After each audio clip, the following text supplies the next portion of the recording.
Welcome to Boxing Fans Talk TV. I'm your host, T to T. You can refer to me as Miss T. I hope y'all can hear me. I had some mic issues uh, along the way. I am trying to rectify that situation. I think I'm just going to have to buy me a new mic. But anyway, we're going to here today to talk about wellness. So let's turn to.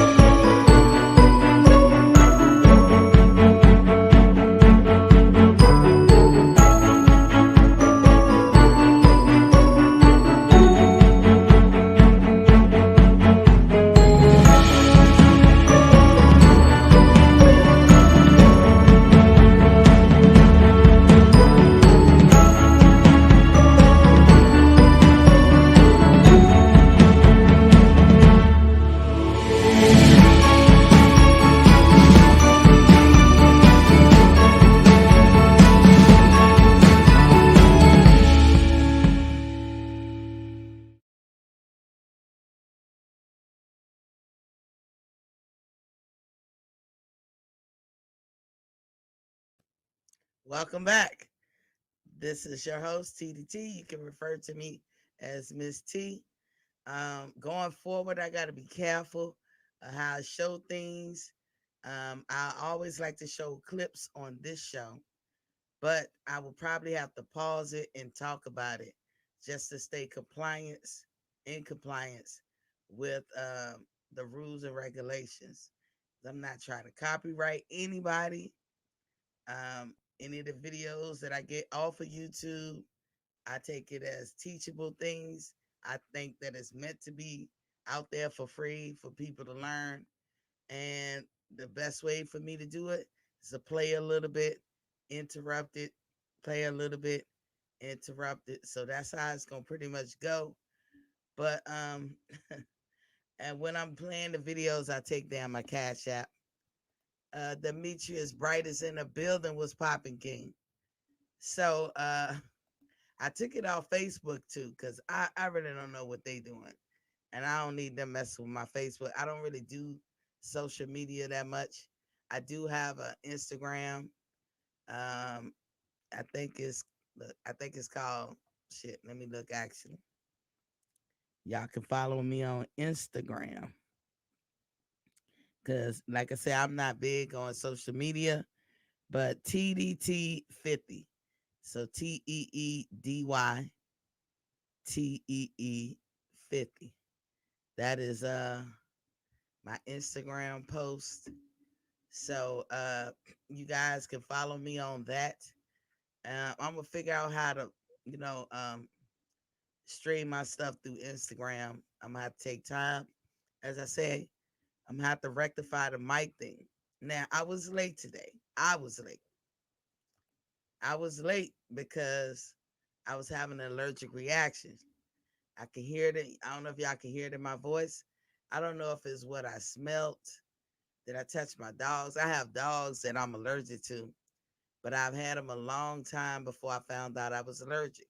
So they're senior citizen dogs now, and I'm not gonna get rid of them right here in the latter part of their life. So I had a struggle like this. This happened all like 15 minutes before I was about to come on. So I had a struggle to find my medicine, like the combination of medicine I take, because normally I go to the ER. So if I don't ever come on, y'all, it's probably because I'm sick. Like I'm having an allergic reaction right now. I went on and took a combination of my medicine, one which is some steroids and like Benadryl mix. I am getting sleepy. We're gonna push through it. We're gonna push through it. I'm not gonna let it beat me. But normally, I go to the ER if it's from my neck up or in my fingers or toes, because fingers and toe allergic reaction, they hurt really, really, really bad. Demetrius said, figured out this cash app. Oh, good, good. I know it took me a minute too, Demetrius. I don't feel bad. That's why I could wait patiently. D Ray in the building, he says, salute, Queen, and blessings. Salute to you, King. So I was late today, y'all. I won't be being late or any of that stuff unless I'm having an allergic reaction. I'm not even gonna show my hand. For some reason, my hand wanted to start swelling up 15 minutes before the show started. As I said, I took some medicine. It's gonna kick in. I don't know when, so I don't know how long we're gonna be here. But either I would have went had to go to the ER, I had to do something. So I just did that. My hand hurts like hell, but we're gonna power through. Demetrius says, so hopefully I can get my recipes. Sure can, King. It's been sitting there waiting. Um, Demetrius Bright, salute and blessings to the family. Um, so you know it's a water check. Right now it's in the afternoon on the East Coast. It's 1:36 on the East Coast. I've drank about 5 bottles of waters. That means I had about 40 ounces of water. So how y'all been doing? How much water have y'all had thus far? And with me having this allergic reaction and having to take this medicine, I don't even know if I'm gonna make my mark today because whenever I take steroids, and it's not the kind that people use it, and steroids is a good medicine, by the way, because it helps with swelling. But steroids in a bad way, people use in sports. But steroids make you eat the medicine kind. I have the medicine kind. But if I don't take them, my allergic reactions would just go haywire. So I just took, and they make me sleepy too, as well. So I got two of the medicine I took, are that's gonna knock my ass out. But like I said, I'm powering through. So hold on, let's see.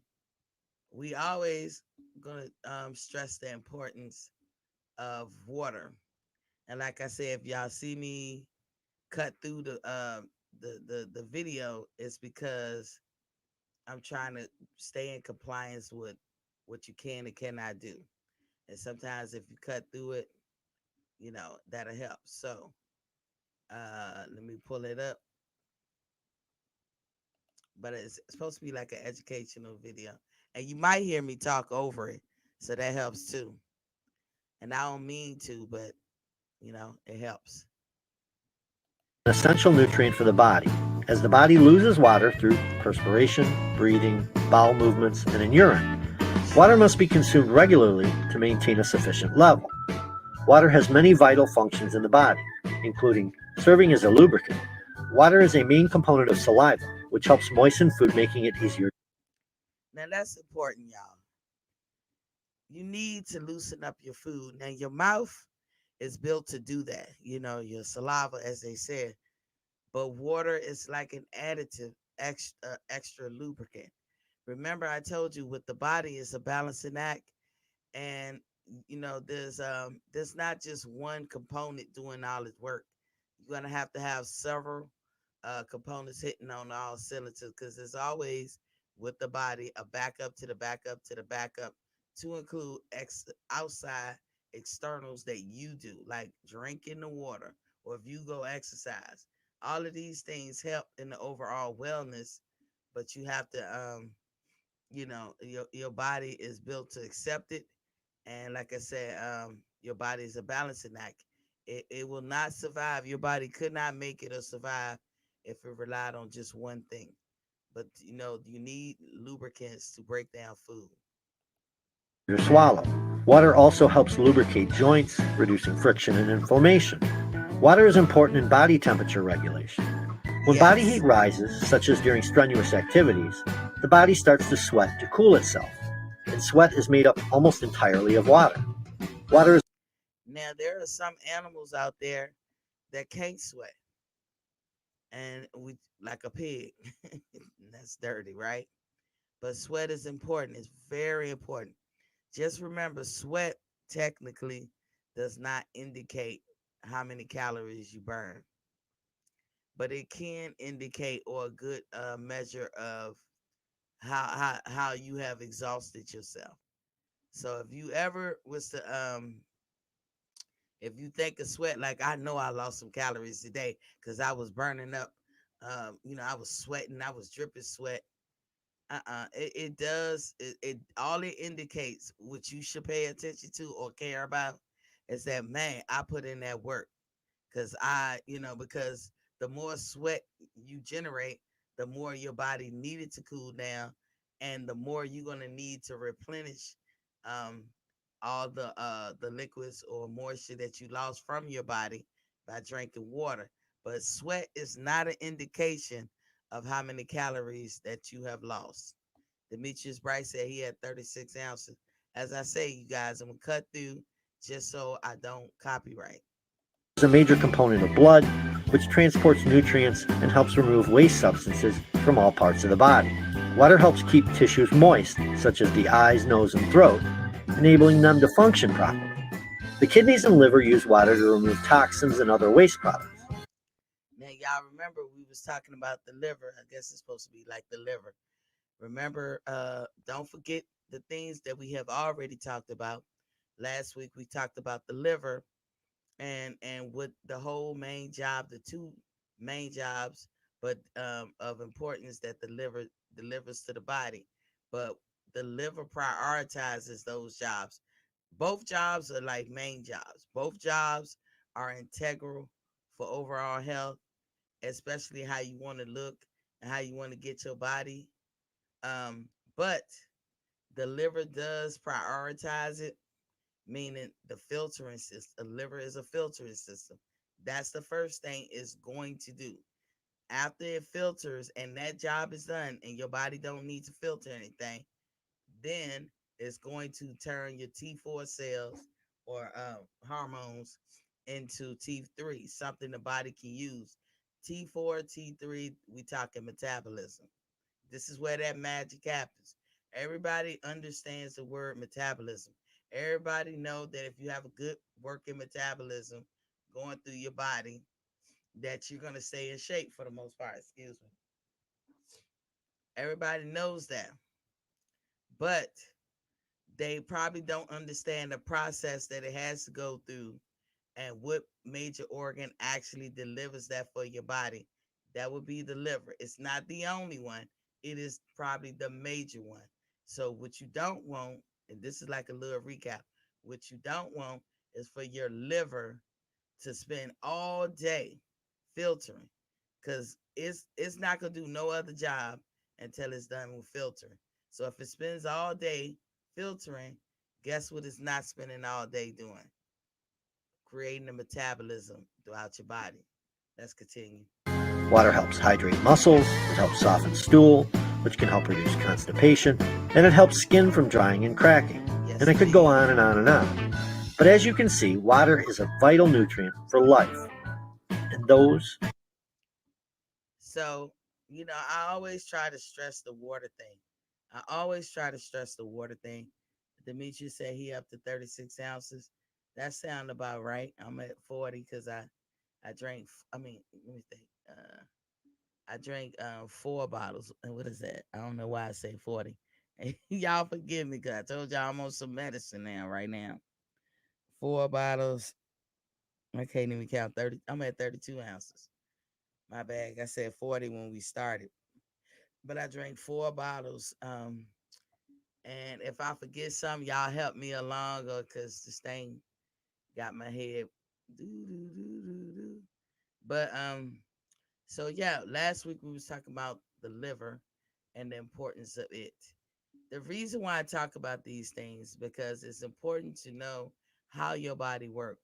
If you don't know how your body work or how it's supposed to work, then how can you go forward in whatever plans you have for it? So again, last week we talked about the release of thyroid from T4 cells from your thyroid gland and the journey that it had to trek in order to get to the liver so the magic can happen. Okay, so that was water. Today we're gonna talk a little bit about digestive system. We'll talk about that. We're gonna watch a cartoon on YouTube. It's meant to be educational. Again, I don't own any of these things. If I was sitting here, I could go on there and look it up and everything. Um, Once I finish the video and we're done with that, then I will place my Cash App up because I don't want no misunderstanding. It's not mine. I did not create these videos, but they're educational, and I thought that's the purpose. Plus, I'm going to talk through the middle of it. Why? Because that way I'm not, they suggested that that's what I do, let it play a little, pause it, talk about it, critique it. And that's what we're doing. We're critiquing the video, but driving the point home also of the video. So I hope y'all don't mind that I do that. So just a little recap. Like, so we all remember thyroid gland. Somebody sends something, sends a message to your brain. Your brain gets it and said, we need an X amount of T4 cells to travel through a person's body or this person's body. Mine's, I don't have one, but when I did have one, it might have said, I'm just throwing numbers out. We need a pint worth of now I'm gonna put it in weight. We need a pound worth of T4 cells to from the thyroid gland. So the thyroid gland gets the message, and I want to say it's from your hypothalamus. I could be wrong, but the thing in your brain. But anyway, it gets the message, and it sends the message to the thyroid gland. It says, "Hey, produce a pound's worth of T4 cells." So the thyroid gland produces that, shoots it out. It travels, it goes through your digestive tract or whatever it has to go through. It don't just travel through the blood, it go all through your body. Cause like anything, when hormones are dismantled or taken away from your body, it's taken away from all. But when it's given to the body, it's given to all. So it's not like something like a system that takes it and bypass all this stuff just to get to the liver. Wherever the liver is in the food chain, so to speak, that's how the T4 is going to get there. Now, when the liver get there, when the T4 gets to the liver, it's gonna wait its turn because the liver is either busy or it's not.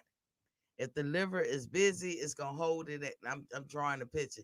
It's gonna be like, stay at the door, hold tight, hold tight. We doing something over here. We can't let y'all in. This top secret squirrel shit going on in here, i.e., filtering. Once it's done filtering, it might take a short break, 5 minutes or something. I don't know. Then it's gonna say, all right, next, and the T4 is going to come in there to deliver. I don't know how this exactly happened, and that's not, I think, important for us to know, like, because then you're getting into chemistry and all that other stuff, and I'm not doing that. But once it gets into the liver, and the liver breaks it down and conforms it into something usable to for the body, because even though the T4 is traveling through your body, and your brain is registering that it's there, the only benefit that you get from that is that that hormone is in your body, and your body saying she can live another day, she good. You know what I'm saying? When if your body wake up every day and it doesn't register any T4 hormone in it, you're not living. The two things can't exist. You will not be living. So people who take thyroid medicine, like the Synthroids, and it's like a total of like 6 of them. They take them to live. That's how far medicine delves deep into this thing, because it's real complicated. what the information you could get from a thyroid test from your actual thyroid would be different than what you would get from a thyroid, like in I want to say a thyroid test from testing your T3 and T4 cells. You know, when it's good down there, it appears bad up here, and vice versa. I don't know why. There's a sweet spot, as I say, the balancing act. A lot of doctors will never test your T3 or your reverse T3. They'll never do it. And somebody can say, "Oh, I got a thyroid problem," and the doctors will test your T4 and say, "Nope, nope." And the what's the name of that test? It's like, I think I want to say TSH. Um, it almost sounds like THC, but it's TSH, I think. That's the test. They'll test it and be like, oh, well, that's normal, but it could be abnormal down here by your liver. And then if you test down there by the liver, they could be like, oh my God, it's going crazy. It's high, but it's low up here. Or it's low, but it's high. It's I don't know why it's like that. But a lot of times because it's confusing like that, and it's not like the doctors can't understand. They've been taught that don't really worry about down there. Just worry about, did your body release the hormone? Because again, no human can live without hormones. That's how important they are. Vitamin D is a hormone. B12s and all that, they hormones. I know they call them vitamins, but they're hormones. And it's an essential part of your body. And hormones, every time I think hormones, I think chemistry. I don't just think an actual object or actual thing. I think actual chemistry because there's always some kind of chemical something reaction going on. And again, I don't want to get too in depth because I'm not a doctor, I'm not a nurse. I want to say it for what I think it benefits. Is healthy to know how your body make metabolism because that's what a lot of people care about anyway, right? I can promise you, me not having the actual hormone box or whatever you want to call it, the thyroid gland, I makes none of that at all. I don't get a drip of it. I have to take pills, and my pills are T4 and they're synthetic. So this is why I know I can tell you when the T4 is in your body system, is registering. Hey, she got T4. She can live as long as your body know that you got T4. They don't care about the actual action part of it, but you as an individual, for your quality of life, this is of utmost importance because you're gonna bang your head against the wall trying to do something that may never happen. And a lot of us are walking around with this problem. I told you I was going to talk about digestion. I am, but I have to reiterate this. There's a lot of people in America today with a thyroid problem or some kind of autoimmune disorder and don't even know it. And it doesn't have to be a big problem. Another thing that each one of your organs can do, including your thyroid gland, is for some reason sometimes parts of your body don't want to go to work today. Just look at it like that. They don't want to go to work, so they'll shut down. They might be like, "Shit, I'm on my 2 week vacation." And if you ever in your life, out the blue, just start sleeping like, and I mean sleeping like 18 hours a day, because that's not even normal, or gaining like about 15 pounds in 2 weeks, like you can gain like 10 pounds in a week, I guarantee you have a thyroid problem. But there's a cure and you can jumpstart it. Like sometimes, like I said, your body just shuts down. Sometimes it do. All you gotta do is wake it back up. This is so common that people don't even know it happens. When mostly it happens is when humans are growing. And we grow at the fastest rate human can grow is in the womb. Outside the womb is a very slow rate, but nevertheless, it's still growing. After you stop growing, you stop growing in some ways, not always. Meaning height changing, whatever. Whenever you go through the change, the pubescent change, it only really gonna happen once. So as you're growing tall, what can happen is one side of your body stop growing and the other keep growing. But then after a day or two, I don't know how long it could shut down, and then it will turn back on and it'll start growing again. But the other side never stopped. So a lot of people are walking around with one leg longer than the other, and it could be just by this much, by much of nothing. It could be so little that you don't even notice it, but it happens. It is so common. So it happens like that all over your body. That's how a lot of people sometimes get cancer, because that oncogene in the cell cycle decide to go on a 2 week vacation and stop working. And the whole purpose of the oncogene is to screen everybody and screen all the cells before they send them back around the circle to do start all over again with reproducing and doubling themselves. So if you have a cell in your body that's defective, the oncogene in the cell cycle supposed to get rid of it, but it turned off. So now, what happens, that cell, that particular cell that was bad because it didn't have a cytoplasm. Maybe, and that's, we talking red blood cells, but I mean, let's say the cell cycle for a white blood cell who has a nucleus. What if that cell doesn't have a nucleus and the oncogene decided not to work today? It let it through. What had happened is it would double. It was, split. It would go through the cell cycle again, and then it would, triple. Then it would, quadruple, and so forth and so on. But the point of me talking about any of that is to let y'all know that's how the body works sometimes. Sometimes it turns on, sometimes it turns off. But your cure to that is what we've been doing all week. We drinking our water, because you just saw the video. The water gonna help you flush out things. Uh, it's a act as a lubricant. It does so many. It has so many healing properties as well. It does a lot, and you need it. So when you're stronger in the inside, you can fight off anything. When you're toxic in the inside, that's when shit like um, your cell cycle oncogene ain't working, or your thyroid gland for some reason turns off, and you put on like 15 pounds in 2 weeks.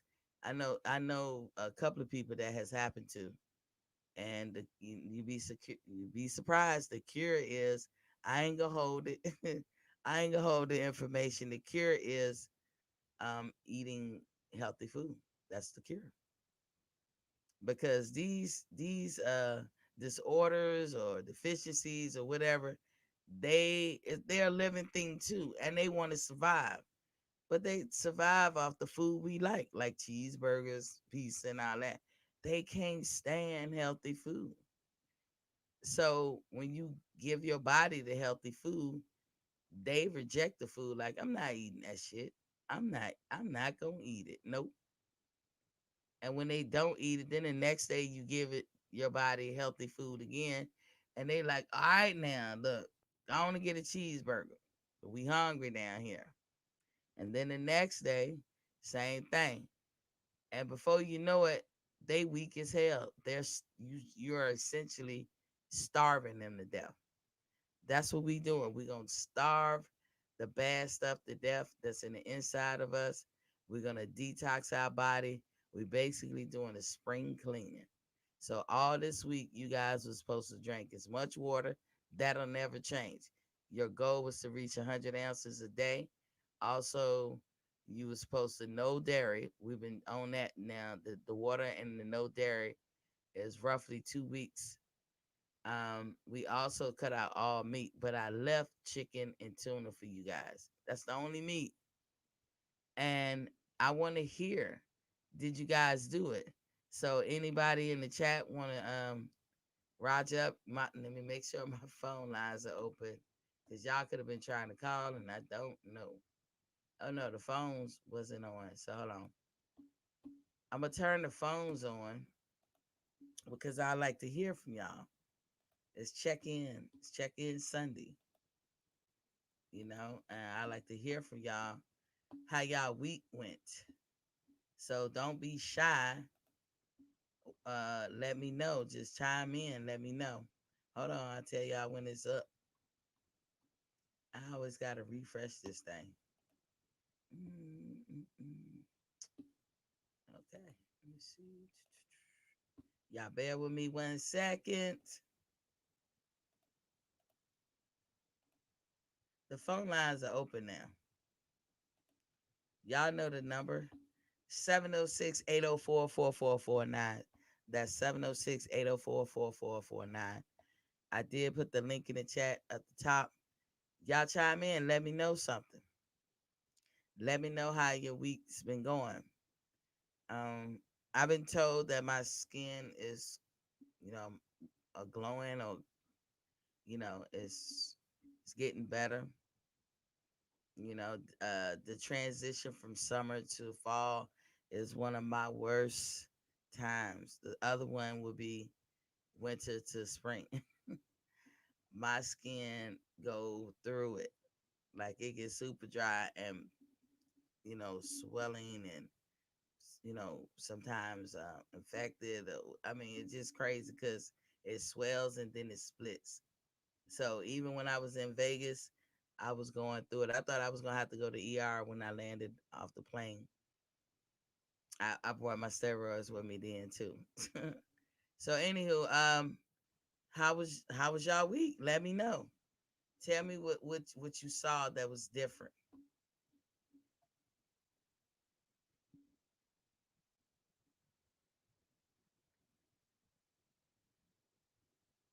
Y'all gonna chime in? Let a sister know. Cause we gotta see if it worked, right? We gotta see if it worked. Hold on.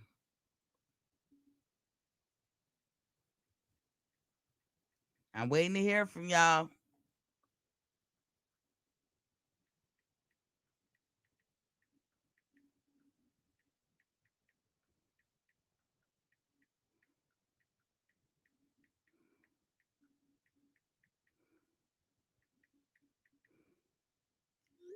What's up?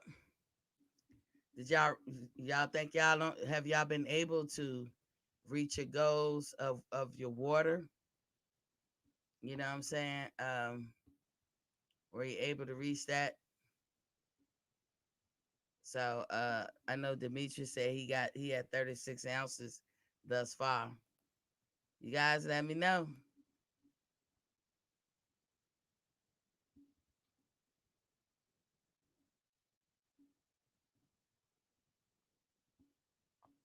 Nobody. Everybody shy. Get in where you fit in. We won't know how it went unless we start hearing some testimonies. I can tell you for myself, it went good. Henley in the building. What's popping, King? Welcome back. You only done the water? Yeah. The water is very integral. Um, I'm hoping somebody's gonna tell me, you know what? I found out what I was allergic to. I found out my problem. That's what I'm because I haven't been eating no dairy and I cut out most of the meat. And actually I didn't have one headache this week, or somebody to say maybe I lost a few pounds.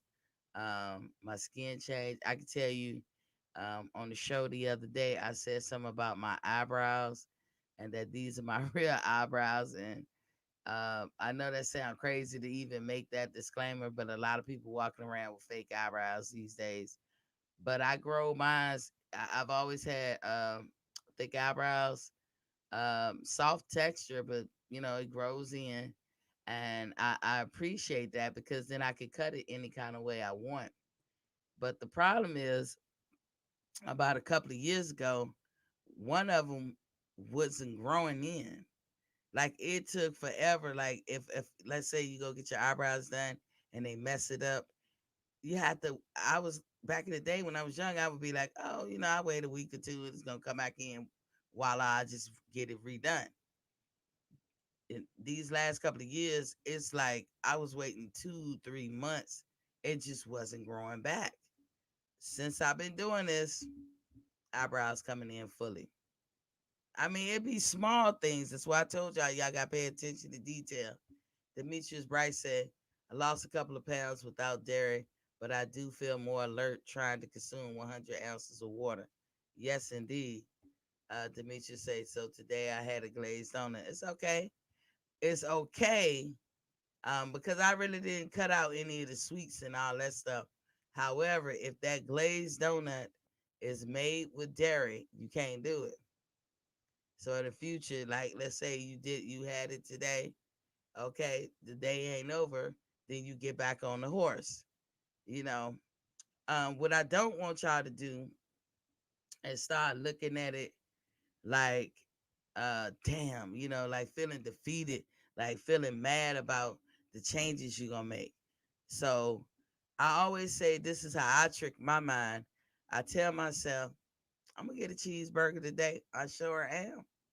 And I'm not lying to myself. Like I am going to get a cheeseburger. But before I do that, I must drink all the water that I'm supposed to do. And I'm supposed to eat what I'm supposed to eat. Now, once I do that first, in other words, work first, play second, then and only then would I can have that cheeseburger. But you know what's funny? I never complete the task all the way. I'm at 96 ounces of water or 70 ounces of water, or I got one more meal of my food that I eat per day.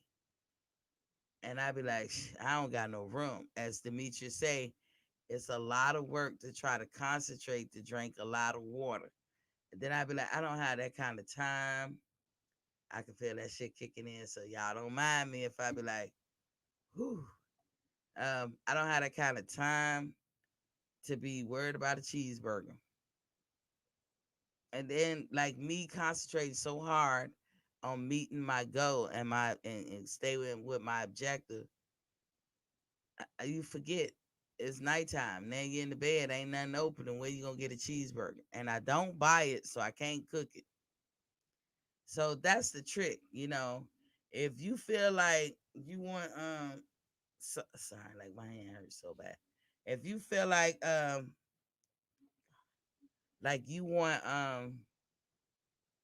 a pizza, or whatever, or if maybe once you reach your goal and fix your issues, maybe you can be like, I'm gonna go ahead and I'm gonna do good Monday through Friday, but Saturday and Sunday, those my days. That's probably how I'm gonna eat going into older age. I don't even claim that I would do this for like every day, all day for the rest of my life. You're gonna have to make yourself happy, but I know right now, whatever damage is done is done. I can't go back and recorrect. But I'm hoping that some of you guys who are looking at this, y'all damage ain't done. You could go back and recorrect some things. If you're young enough, I'm sure you can. But so you don't want to wait till you're a certain age and then it's too late. Or like I always think about people who have diabetes. It's too late for them sometimes to go back to whatever they used to. But I will say type 2 diabetes is curable. It has always been curable and it always will be curable because type 2 diabetes is something you did to yourself. Type 1 you're born with. Type 2 you did that. So if you did it, you can undo it. But when I say the damage is done, if you have had diabetes and you wind up having to get a limb taken away, you can't get that limb back.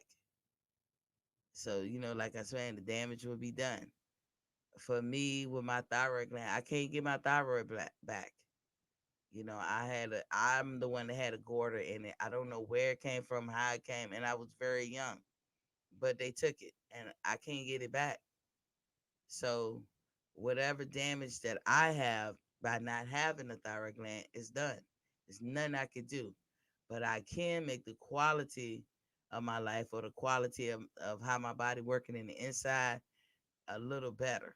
Now I can tell you if you with your thyroid, your adrenals work directly with them, but your adrenals are the pharmacy of your body.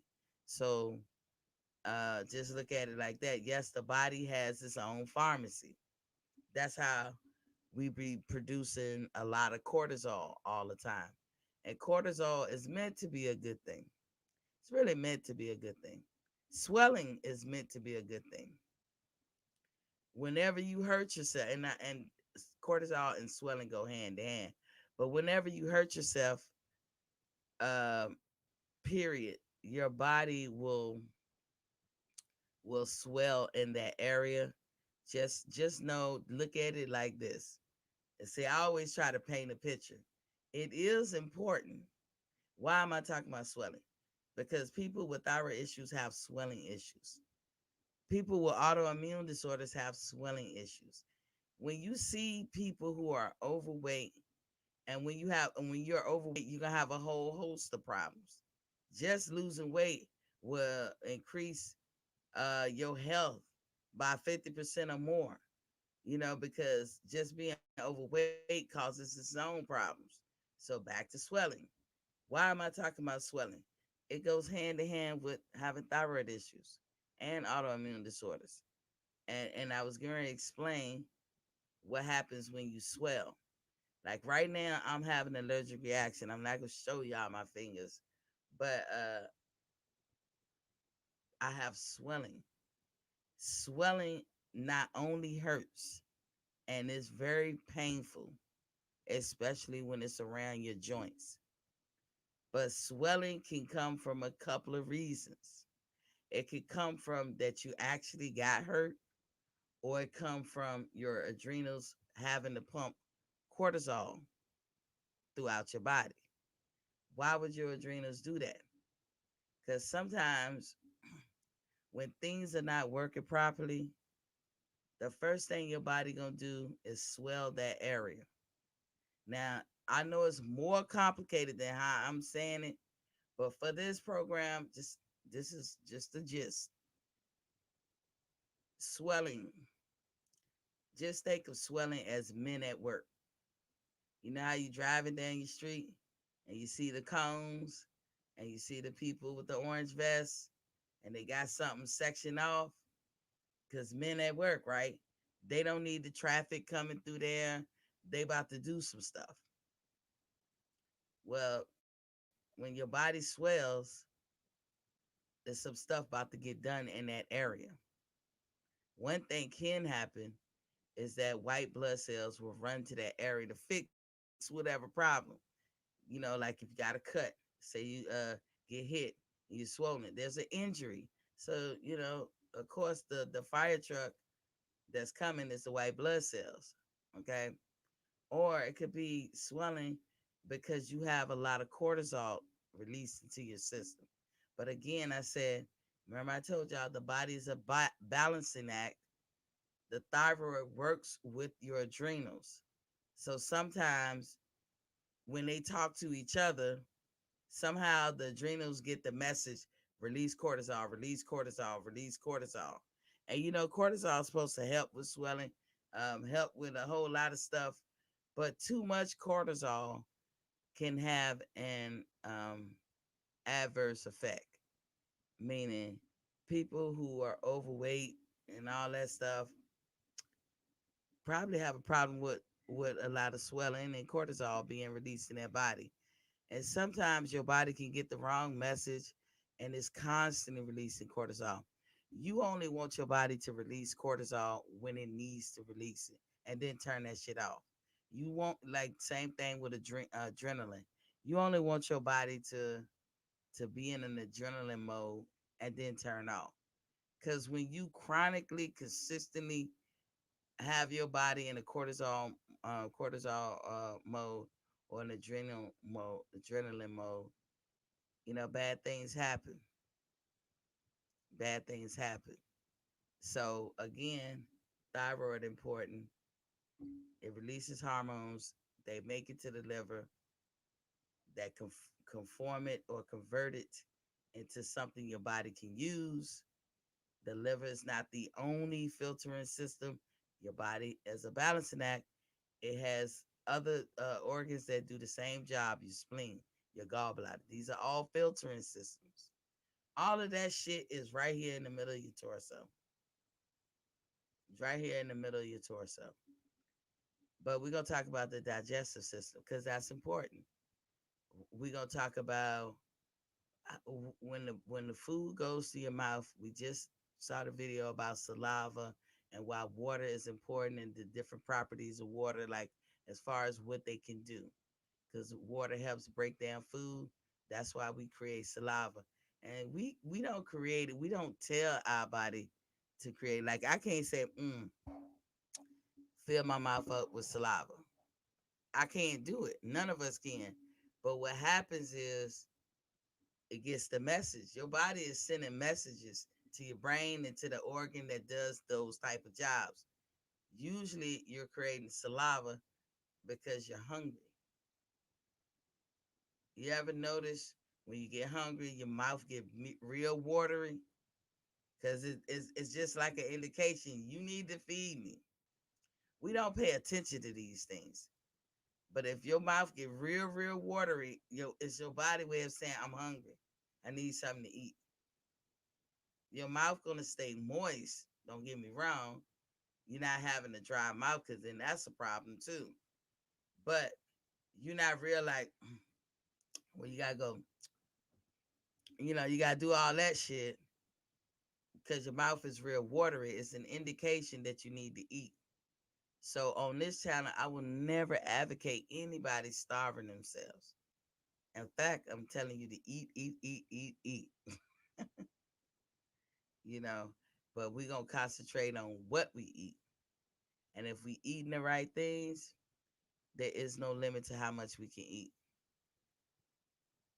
And so remember I told you we have externals that help us. Like water is an external, but it's a sustainer of life.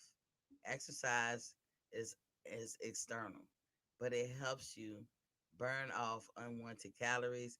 It helps you be conditioned. It has many properties that are healing, just better for you overall.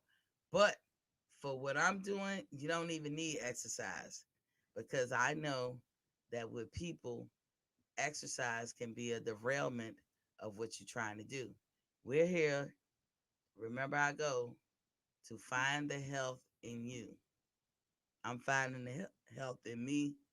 You guys are finding the health in you. And when you find the health in you, I always say, you know better, you do better. But when you find the health in you, what's going to happen is you're going to know what's more beneficial to you to eat or not eat. Some of this bad food out here might not do anything to you, but you need to know that, right? We on a hunt for what does ail you, what do make you feel bad, and this, that, and the other. And like I said, this week, I want to hear from y'all. Do anybody really suffer from headaches and their headaches went away? Anybody out there? Because usually when I tell people to drink 100 ounces of water, try for that every day and no dairy, and then I take meat out, their headaches go away. Did that happen to anybody? Have anybody noticed that? Have anybody noticed that their hair start growing? Especially you men. Because usually when we take out these things, what we did these last 2 weeks, these are some of the, I'm just going to name off some of the things that I'm thinking you guys might have caught if you was paying attention real hard. Anybody notice that their hair start growing? Anybody? Because usually when you drink a lot of water, you are flushing out your system, which and then when you take out, one of the worst food groups is dairy. That's the worst, in my opinion. It's not a medical fact, but it's the worst in my opinion. Because none of it you need. None at all. You don't even have the enzyme to digest it. So it is guaranteed to just do you harm. I don't care what nobody say. You could go your whole life without eating nothing from dairy. Your whole life. I'll say If you want to be about that dairy stuff, eat it till you about 8 and then get off it. But really, for real, if you really want to know when you totally get off dairy, after you wean, we know that children like or babies drink formula or they drink milk. They have that enzyme. Kids have that enzyme up to the age of 8.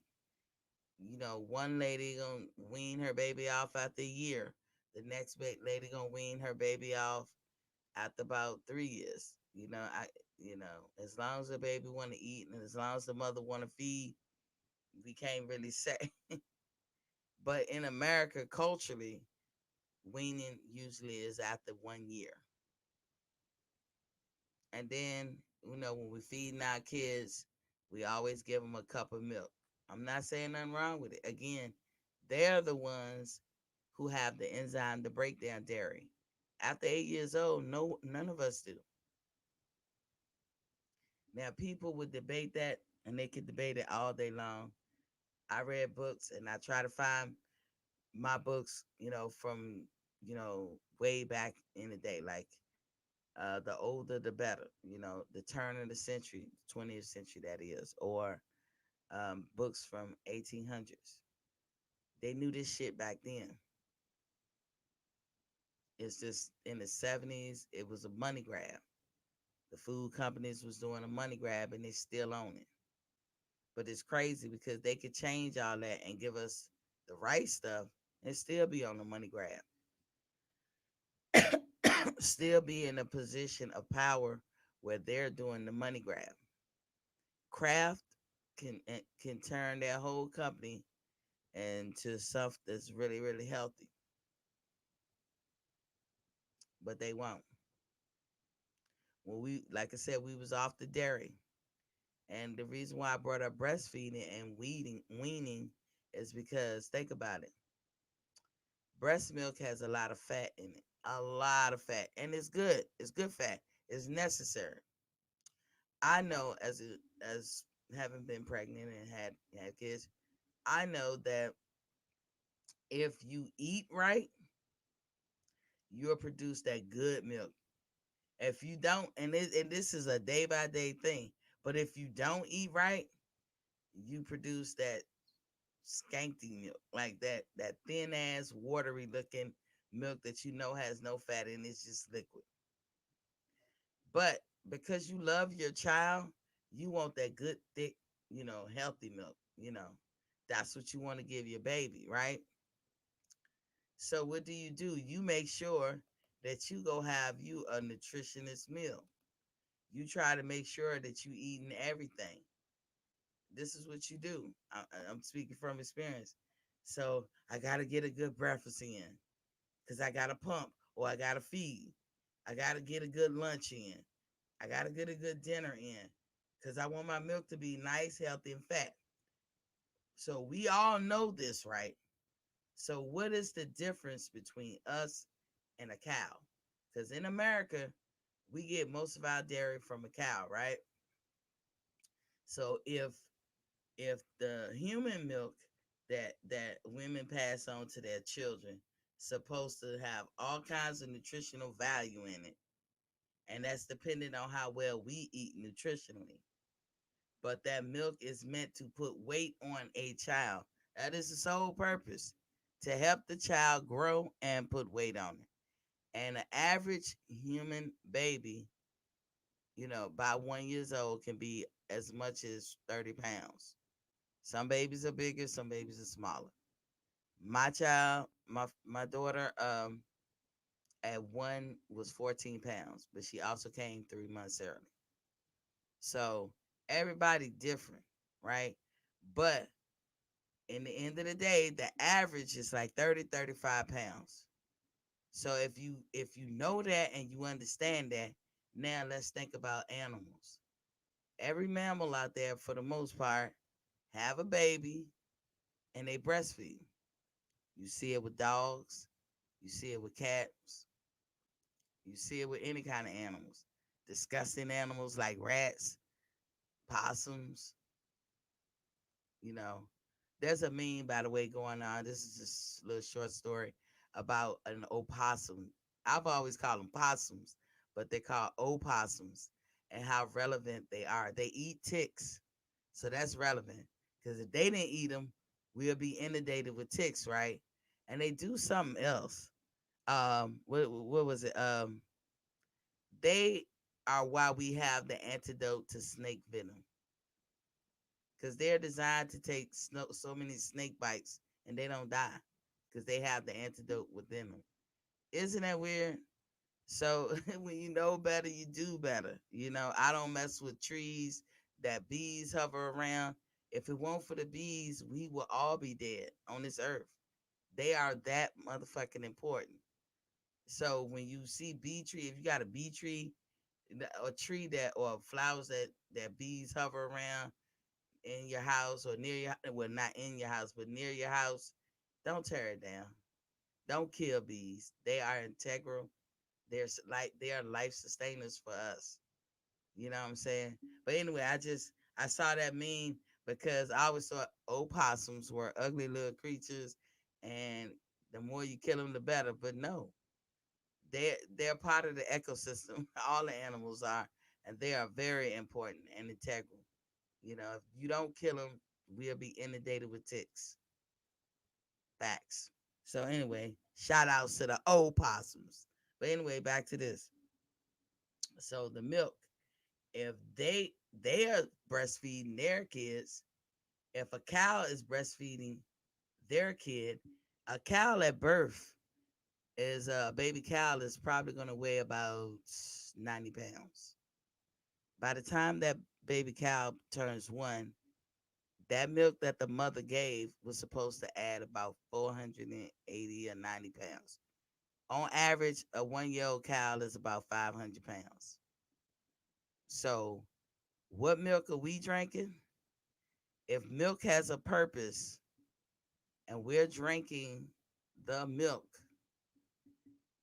that milk purpose don't change just because we drank it.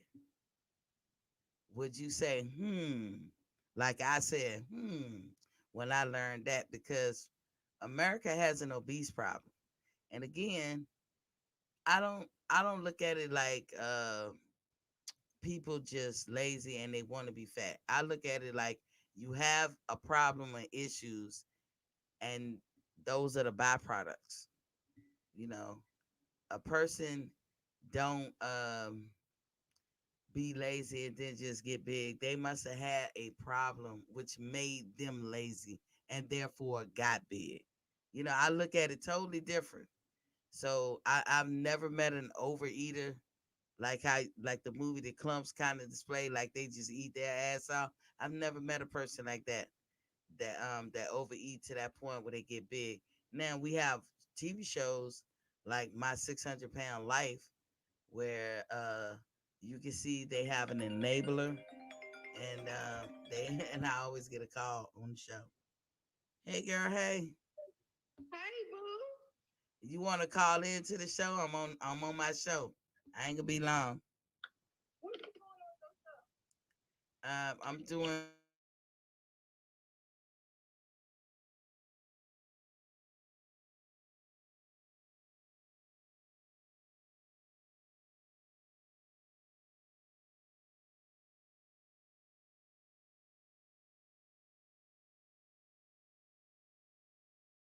Okay. All right. sorry. Hey, sorry about that. I get calls. I had to direct them. Um, but yeah, I see. I had lost my train of thought. Help me out. What was we talking about? I know we went over why we shouldn't drink milk. I know we said we don't have the enzyme after 8 years old. I know we talked about the purpose of milk. Um, and its purpose is to put fat on the baby. Well, if we drink a cow milk, then we're the baby, right? If that cow milk puts 500 pounds on its baby, but America has a serious problem. It has an obesity problem. But obesity can cause a lot of other problems. It can cause heart problems, high blood pressure. It just can have a whole domino effect where it just affect different systems in your body and all that. And like I said, as it's affecting it, the older you get, is causing damage. When you're young, your body's resilient. Nobody can buy youth. Youth is all that in a bag of chips. But as you get older, you know that problems arise. Time waits for none of us. I swear it seemed like yesterday I was in my 20s, but here I am 50. So the time for me to have made these changes was back then, but I didn't learn about them until in the last decade. So that's why I always say that when you know better, you do better. Because once you learn, you can't unlearn it. I can't get it out of my head that cow milk, I don't care how they do it, like the preservatives alone in milk could be what's wrong with people today too. A lot of people are not meant to take those preservatives. If you hear preservatives, think sugar. Think sugar. These things I'm telling you, they're not an absolute. They're not.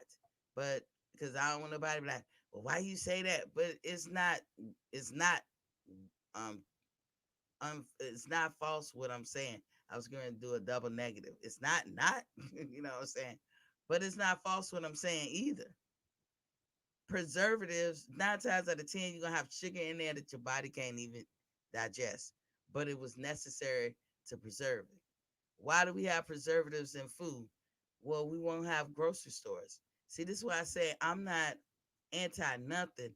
I'm not going against the grain of the establishment because it's more practical for us to have a grocery store where people go and buy their products than to try to find some place to get our shit fresh. You ain't gonna get your fruits and vegetables fresh, like straight out the ground, boom, on your table. Straight out the cow, I'm talking about the milk on your table. It don't work like that. And even if you getting it daily fresh, this stuff have a shelf life for 2 or 3 days. But the way it's done is like we could buy stuff out the groceries. Um, Even once we buy it, we got a couple of weeks or more that these products can last. Canned goods can last for years. If you freeze your items, you can, as soon as you thaw it out, you can just start cooking. Stuff can last in the refrigerator a couple of weeks.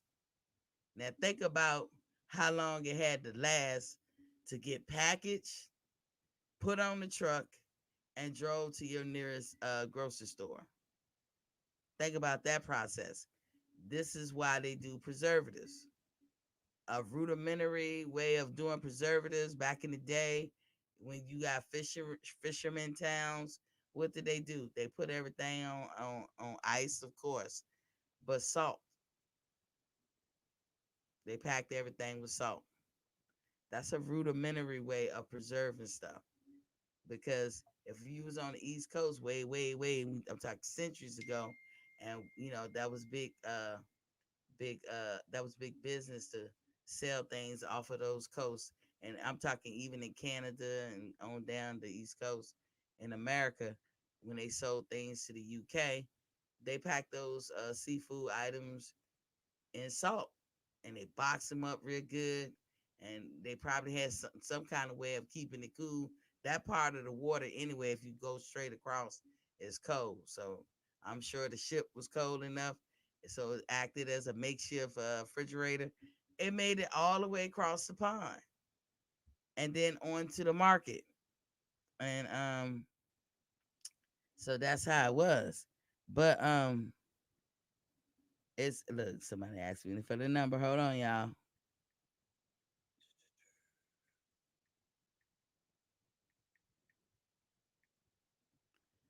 So my whole point is while people trying to look at others and trying to attribute they must be fucking up on purpose. It's not that, y'all.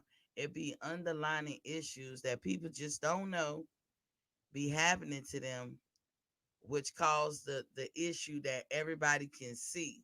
Like I gave the example of somebody saying you're lazy. No, they wasn't lazy. Something made them lazy. What that something is the journey we going on. Demetrius said he feel a little energetic. He lost a couple of pounds without the dairy. He feel a lot more alert. Um, he feel a lot more alert, and so it was worth it. It's worth it because I mean, your eyesight will get better, your hearing will get better, your skin will clear up. Whatever, like I said, something as small as one of my eyebrows wasn't growing back. It was a problem because girls get their eyes arched, their eyebrows arched. Well, how I'm gonna get my eyebrows arched if one of them ain't really growing back? I can't even do a shape. Now I'm gonna have to draw it in, paint it in, tattoo it in. There's people who do that. I don't want that problem. I shouldn't have to have that problem. The size of my hair is growing back. I lost them. I lost them, believe it or not, when I had cancer when I was 24. And I had to get the radiation. I'm talking about my thyroid because I had thyroid cancer.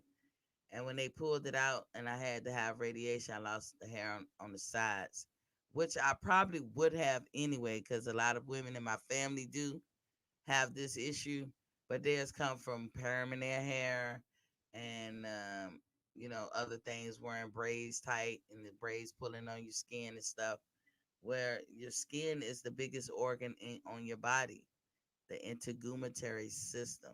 It's the biggest organ on your body, and it's five or so layers of skin, and the hair starts from the bottom up. Where if you don't have good blood circulation, this is why a lot of people lose their hair. This is why a lot of people lose their hair. Hold on, sending a link, y'all. How did I do that? Ooh, hold up, y'all. Somebody's asking to come in.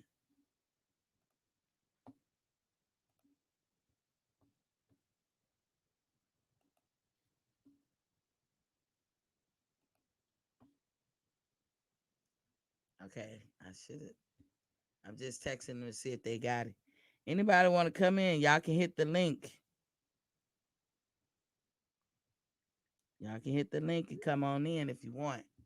But anywho, we was talking about the skin. And see, I'm going over all this stuff. I'm trying to stay with a consistent flow, but it's hard because I'm trying to give y'all the gist of how your body works.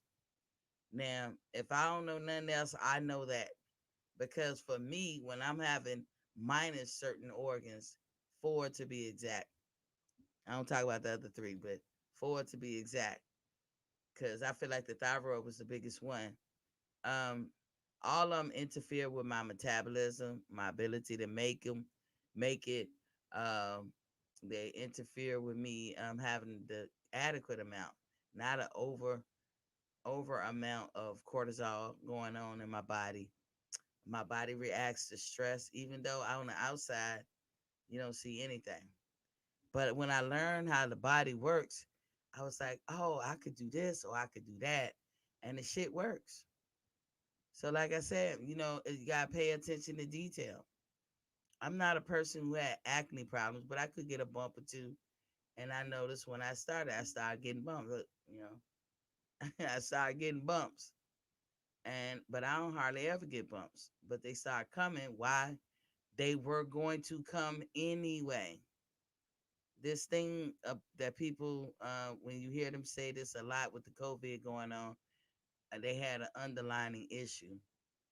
Yeah, a lot of us have underlying issues. Some of us are walking tick bombs.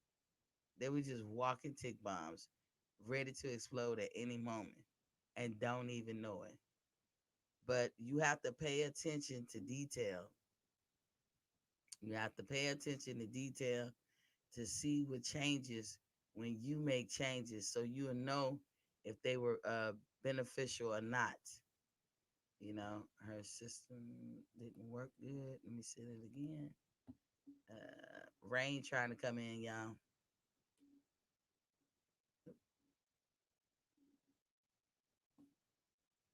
Send it again.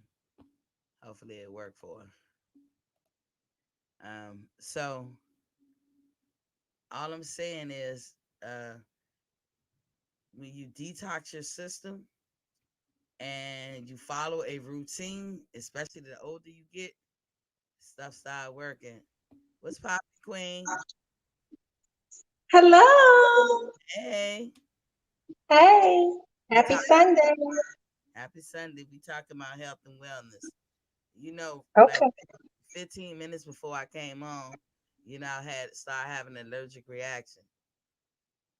Girl, I can't win. But I know I had to go get me some steroids and some Benadryl, like that concoction they give me.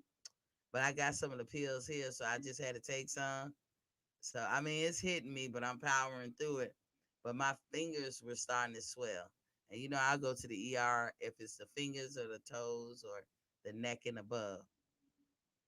We was just talking about the body, and I was recapping what certain parts of the body do, and why it's important for you to know how your body functions, so you'll know what to do to get it right. What you doing? What you up to? What you up to? Yes. Cleaning up. Oh, okay. Okay. I'm gonna have to come down there and holler at you. Uh, Your room is ready. it's ready. Okay. Yeah, we going by the boxing gym. We going by Keith Thurman's boxing gym. Cause he not answering my text. Like through Instagram, he not answering my requests. So I'm gonna have to walk in the gym like, didn't you see me fucking? I'm just joking. I wouldn't be like that, but I know they celebrities, then they don't answer people they don't know. But I'll just keep trying. I'm pesty like that. So what wellness stuff you might want to get into because you're my guest? The house is beautiful. You don't want to talk nothing, I nothing. want to listen. Okay, you can listen and chime in whenever you want to. So today we talking about the digestive tract. We're gonna talk about why it's important and what happens when you eat. So all this other stuff we was talking about was important. Y'all remember, dairy is out. Dairy is no more. We don't need dairy. All of us are grown. You don't have the enzyme anyway to digest any dairy. I know it's hard. My the hard one in dairy for me is cheese. What's your hard one in dairy that you can't give up? Cheese. It's cheese for everybody, and I'm lactose intolerant. But I don't eat cheese every day because I know better. But I love cheese, and in my head, I'm like, how am I gonna give up cheese for the rest of my life? But you can do it. You can do it, and you will feel better. But remember, the milk from the cow is for the baby cow, and it's meant for the baby cow in 1 year to gain 500 pounds. That's the milk you drinking. That is the milk you drinking. And the eggs from the chicken, which I love eggs. See, I'm talking about shit I like too, y'all. The eggs from the chicken is nothing but a period eggs. It's the unfertilized egg from the chicken that the rooster didn't hit that right, and he didn't fertilize that joint, and that's her period egg.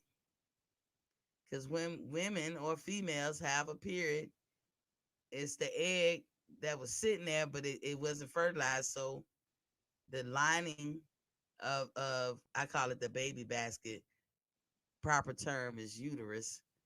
The uterus lining that was being prepared to carry that baby sheds along with the period that was sitting there. I mean, the egg that was sitting there. And that's how women have periods. And it either can all come out in the period or it can absorb back, like I'm talking the egg, can absorb back to the body. But that's what all that stuff is. Let me find this other video. So I'm gonna bring this up. We're gonna watch a video, Miss Rain. Humans eat on average between 1 and 2.7 kilograms of food a day. That's over 365 kilograms a year per person, and more than 28,800 kilograms over the course of a lifetime. And every last scrap makes its way through the digestive system. Comprised of 10 organs, covering 9 meters, and containing over 20 specialized cell types, this is one of the most diverse and complicated systems in the human body. Its parts continuously work in unison to fulfill. Y'all remember that part? I told you guys that I would have to stop it sometimes and jump in just to make sure I'm complying with copyright. But what I saw something important. It said you got like the 9 parts or the 10 parts that work in unison. You know, one begot this, one begot that, one begot this, one begot that. They all work together. They have to work in unison. So remember that part. A singular task, transforming the raw materials. Hold up, we got a call. Hold on.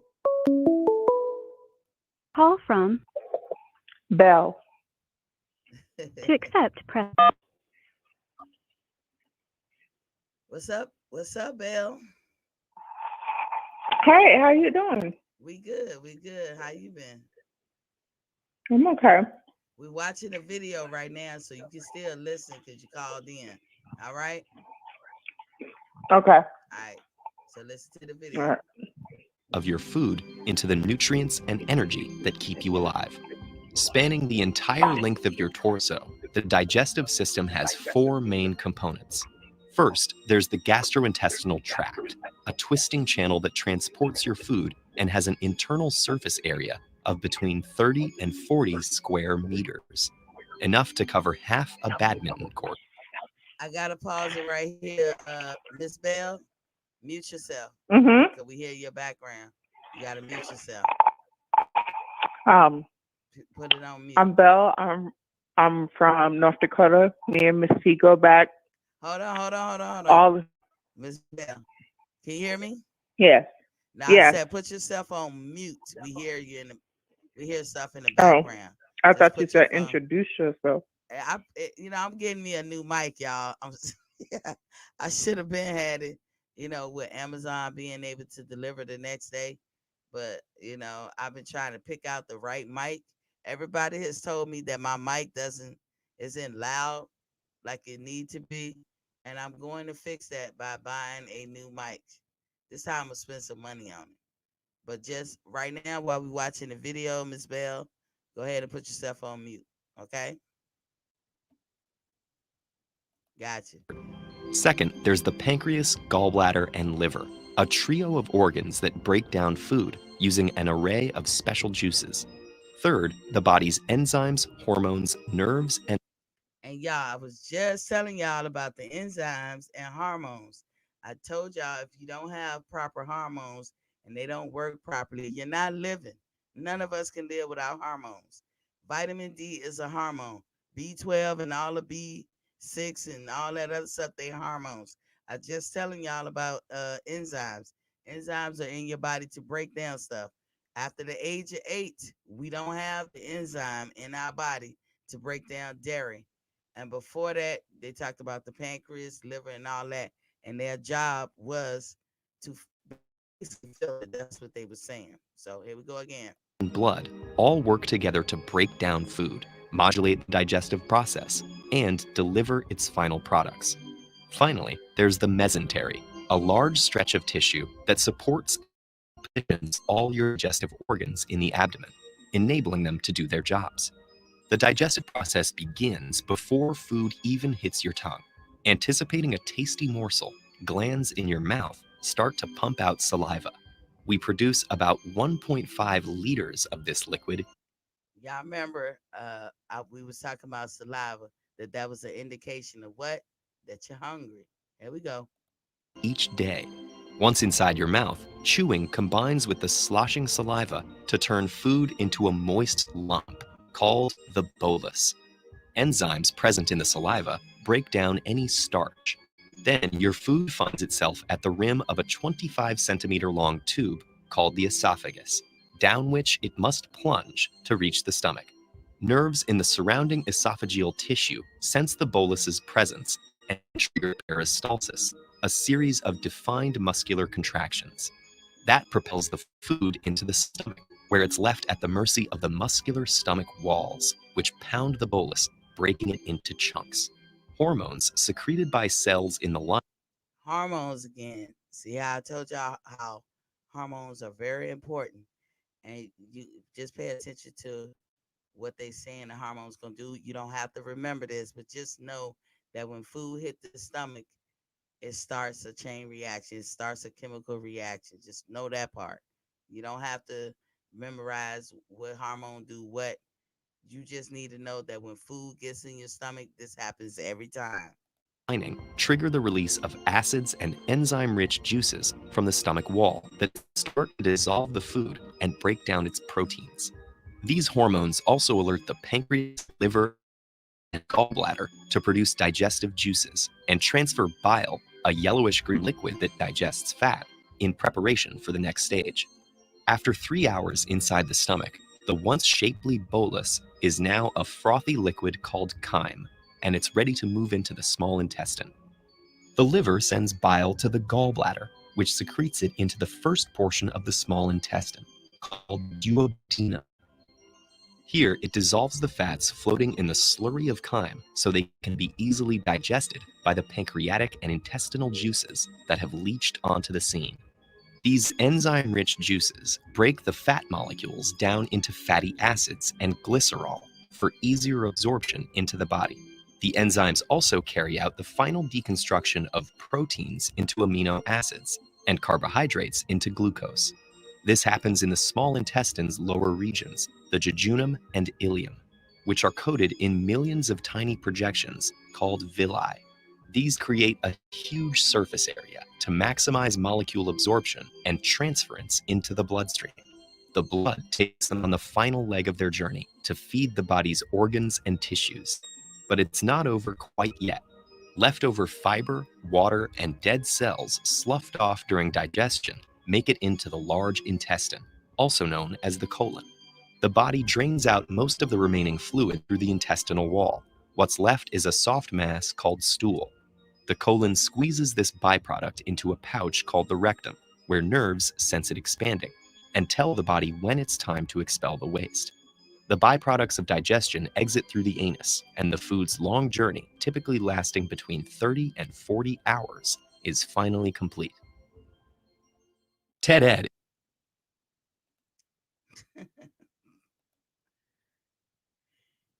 Miss Bell, you can unmute yourself, but all that to say, well, if you got noise, whenever you want to say something, Miss Bell, first of all, how your day How, going? I'm trying to figure out how I have noise. It is nobody here. It's probably my It's- vaulted ceiling. No, It's probably making the echo sound. it could be. Let me see if I can turn off some stuff on my end. It's not bad noise. It's little, but sometimes you hear that scraping sound. I don't know. Let me see. Excuse me, but it's cool right now. So, how you been today?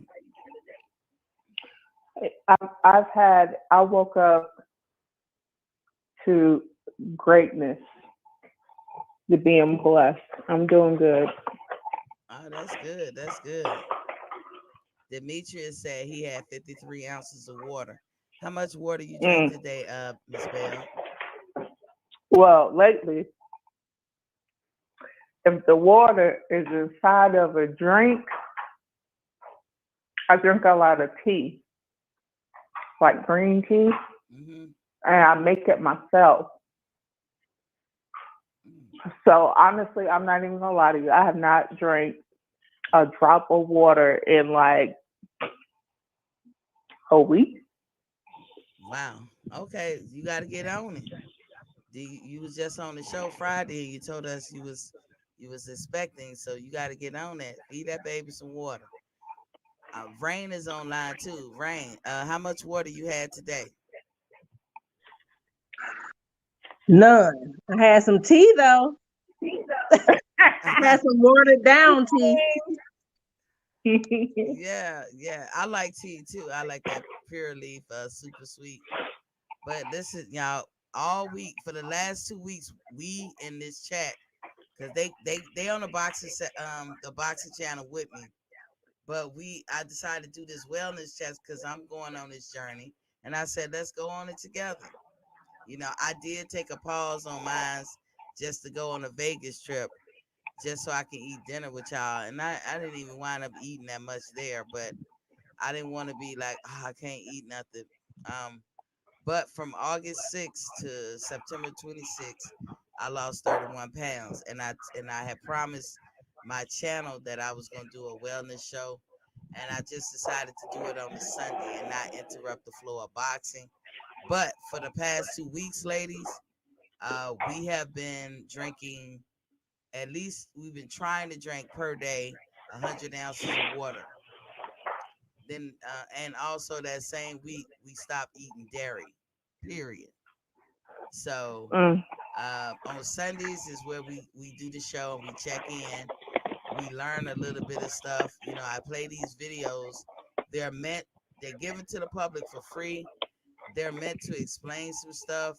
The body is a very complicated organism, but if you know the gist of how your body works, then you know what you need to do. We're in the business of this is our goal, Miss Bell, is to find the health in you. So I'm gonna find the Mhm. health in me.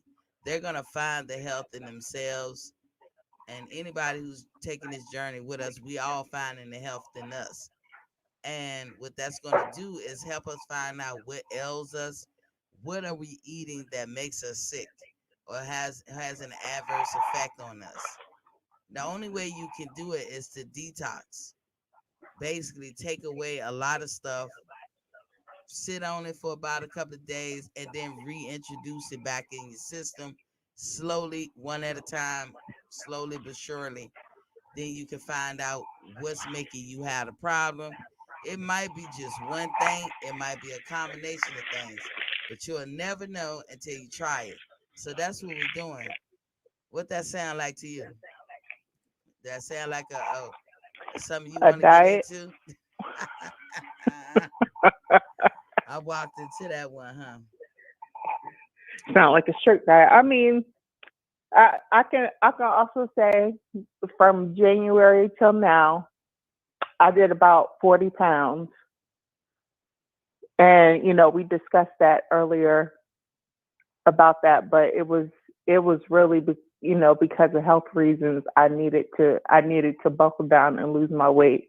So I put a lot of in the mornings, I would do Yeah, we was talking about lemon lemon water. water, and key lime water will help you better as far as like digestive. So like, once you're drinking that water, put the Florida key limes, cut them up, put them inside your water, and I promise you, like everything will come out. See, she Just sip just on it, and it gives you energy. see, It gives you more energy than coffee will.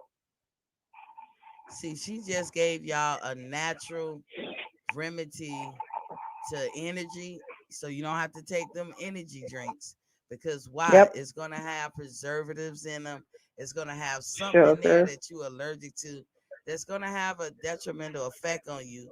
You might not see it at the moment, but over time, it will have a detrimental effect. So she told you, hey, key lime that come out the ground. Yes, You can key cut it lime, up, lemon water. lemon water. A Start matter of the lemon fact, water first, and then yeah. throughout the day, cut up some little small the Florida key limes, Hmm. put them in your bottle, put them in, your cups or whatever, and sip Hmm. it throughout the day. I'm actually gonna go buy me a water container, and I'm hmm gonna make And that. you can do that. Get you one that you could put in the refrigerator Hmm. and put it in there, and you could drink it cold. And like you're going to the refrigerator to get stuff to drink. Right. You can do it like that too. But it also Yeah. helps with the digestive system too. You can also drop fruit in your water. Um, Yeah. if you want some kind of flavored drink. You can like you cut up strawberries, you cut up fruit, whatever, however you want to cut it up.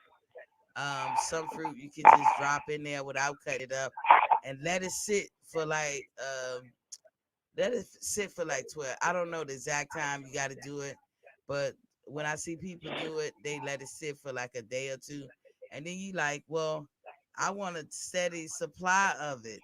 Well, then you just make them like you can do it if you crafty enough. You can like make one today, let it sit for 12 hours, and at 12 hours make another one, or halfway of the 12 hours make another one, so you never really running out. But you can do that. I'm actually going to take that advice, Miss Bell, and cut it up. Now, does it have a sour taste? Um, you know what? It it okay. Well, the water Mm-hmm. the water compared to the key lime, like, you're not putting that much key lime in it. Mm-hmm. Now, Is it one whole key it lime that you cut up and put it in yeah, there? Okay. yeah, you can do that, or you can do multiple ones and use like the gallon, Mm-hmm. how we make our Kool-Aid or whatever, Right.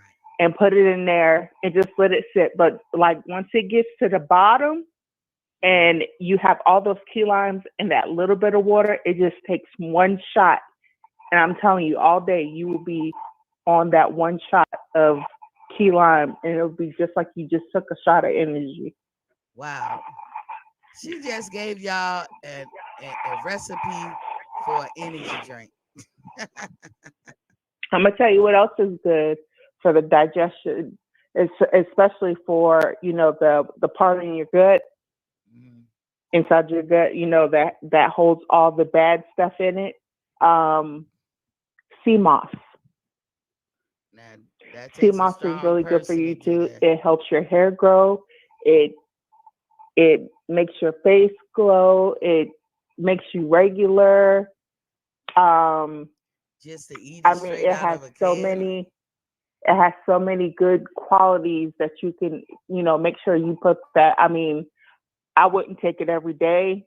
Every day, it like honestly, like the first time you take it, you might want to stay near the bathroom. But it's a really good thing. It just all depends on the person. That's also a good thing to Yeah. do all day.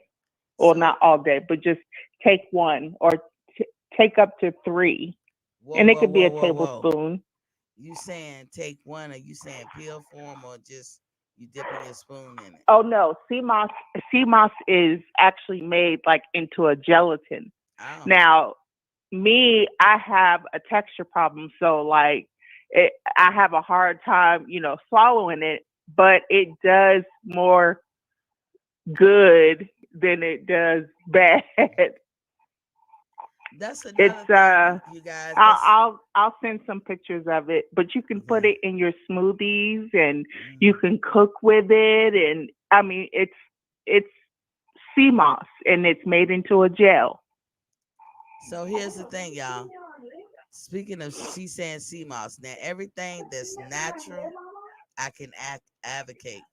Anything that's processed, I will not advocate because we are detoxing the system. But That will when help you when detox.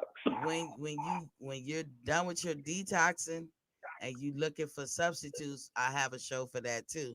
What to bring back that's more beneficial and just as good. I'll give you a little taste of it. He said it's tart. Demetrius said it's tart.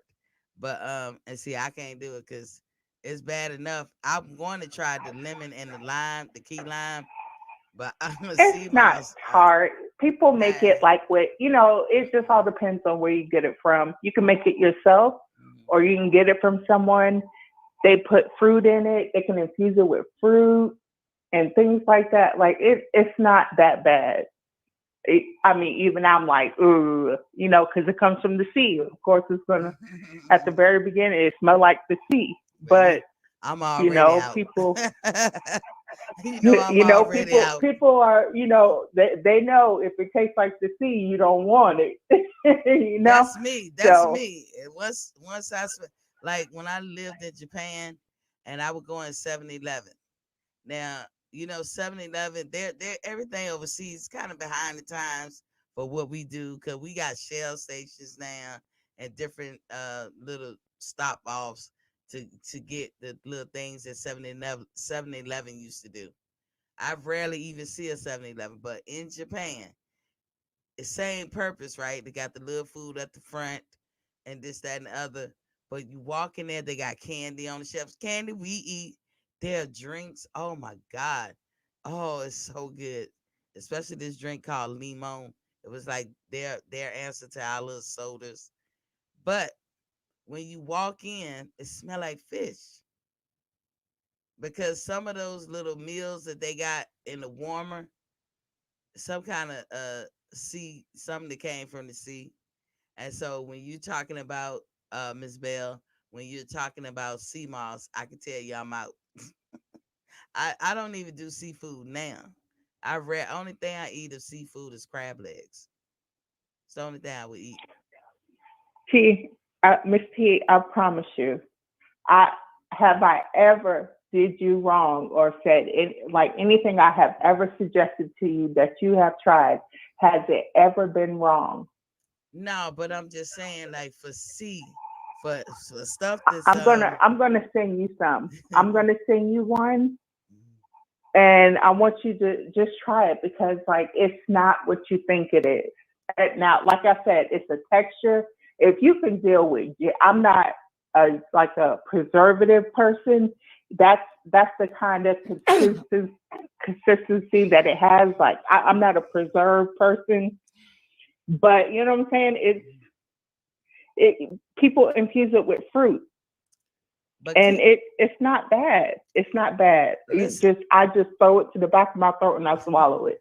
Miss Bell, I believe you, and y'all should believe it too.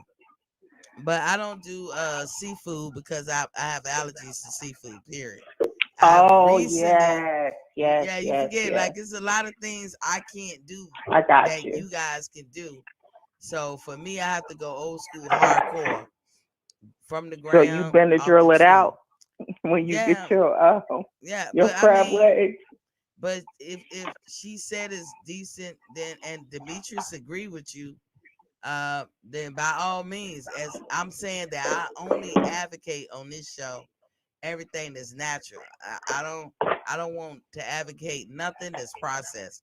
But when these folks are going on the journey with me, so when we off the journey, guess what? We got to transition back, right?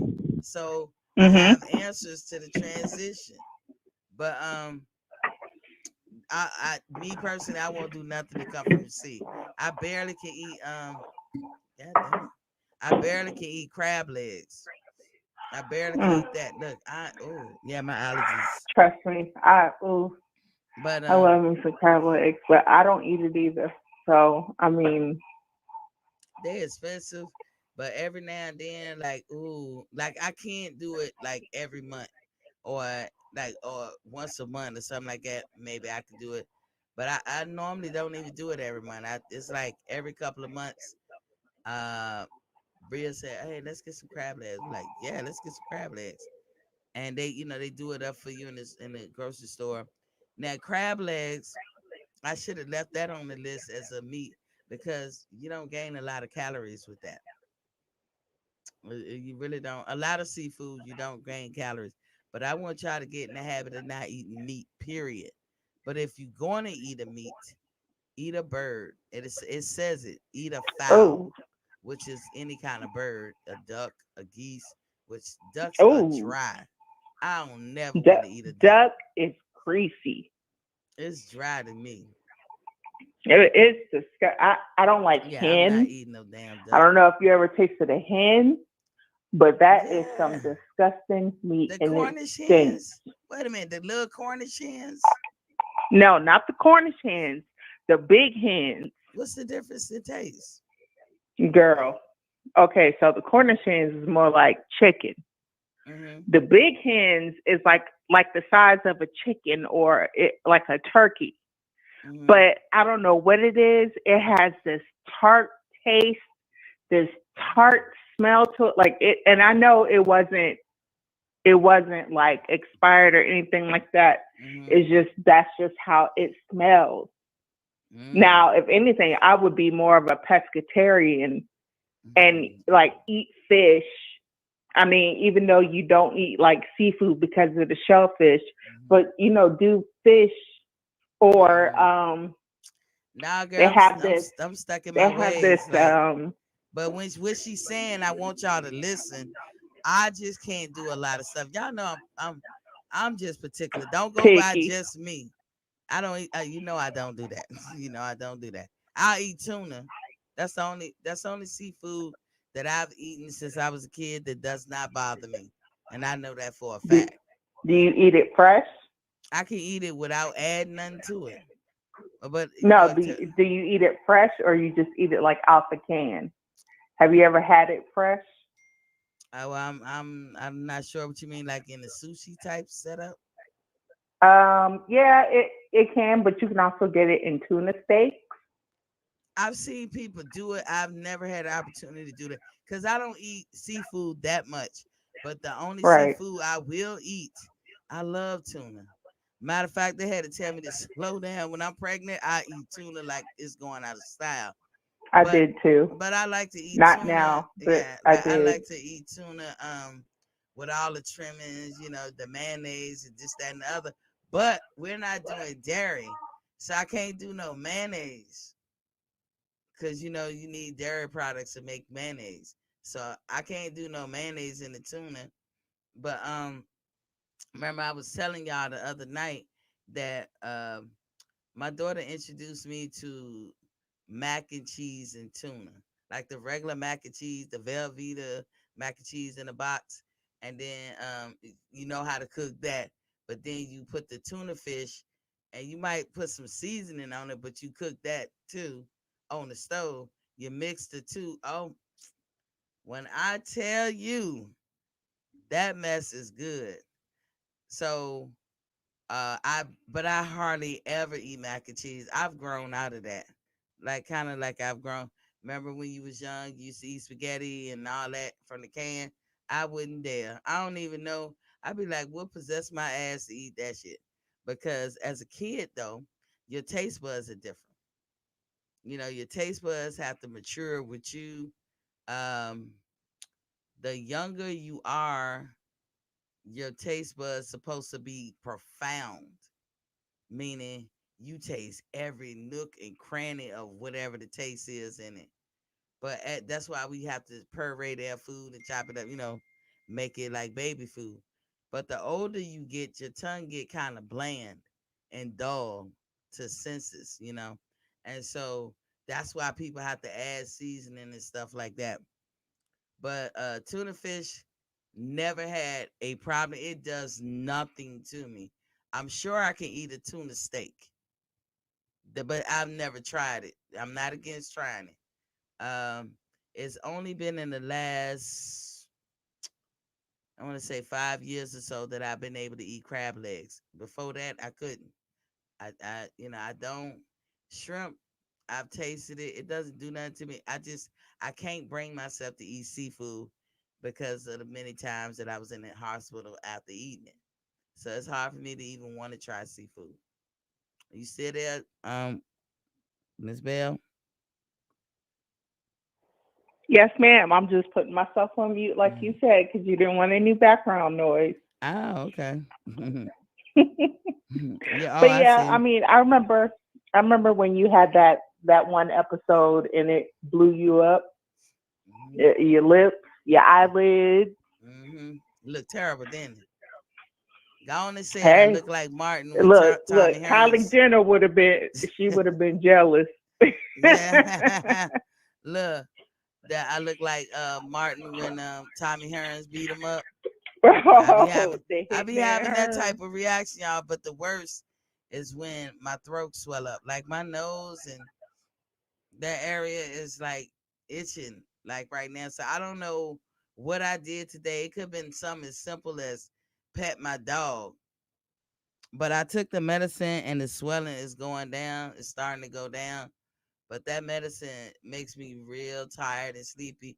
What I have to, I don't know if I'm gonna miss my mark today, Demetrius, but I'm not gonna stop trying. But I know this, the steroids that I have to take is not, and the common one is prednisone, but it's another one I can't never remember the name. But when you take this stuff together like that, oh, you be hungry as a bitch. I mean, oh my God, I'm dreading Prednisone is for when disgusting. it's ain't it though.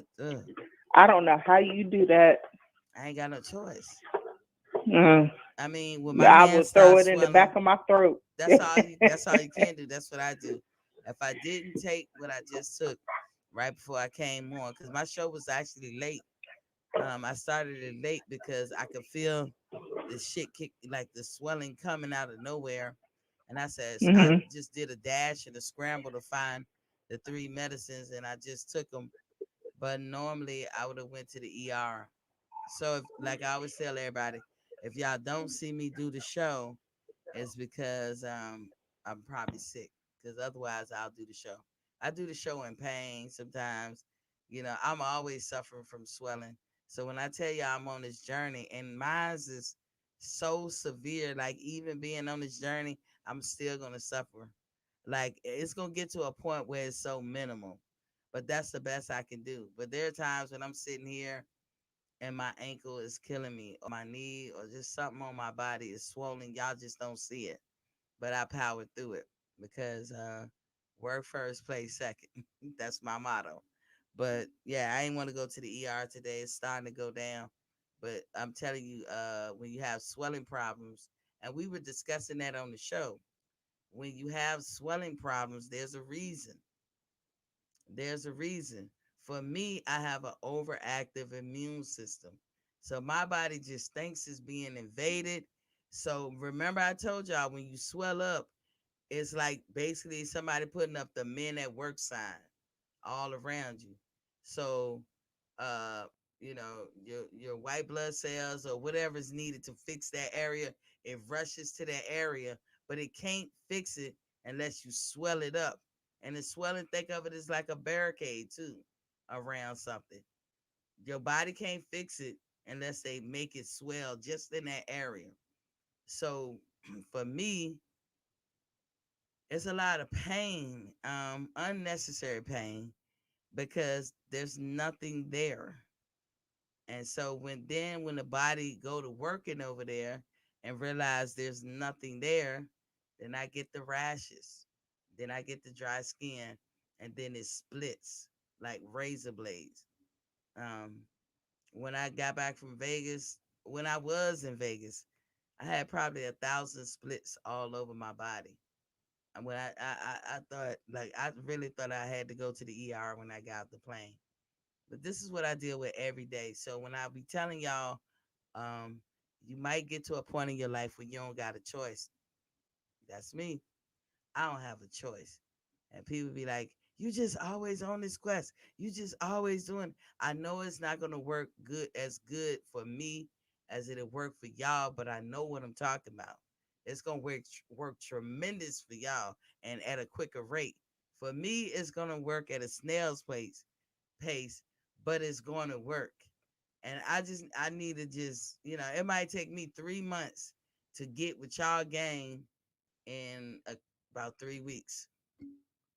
But I'm okay. I'm okay with that because I just spent so many years dealing with this condition. There's nothing I could do.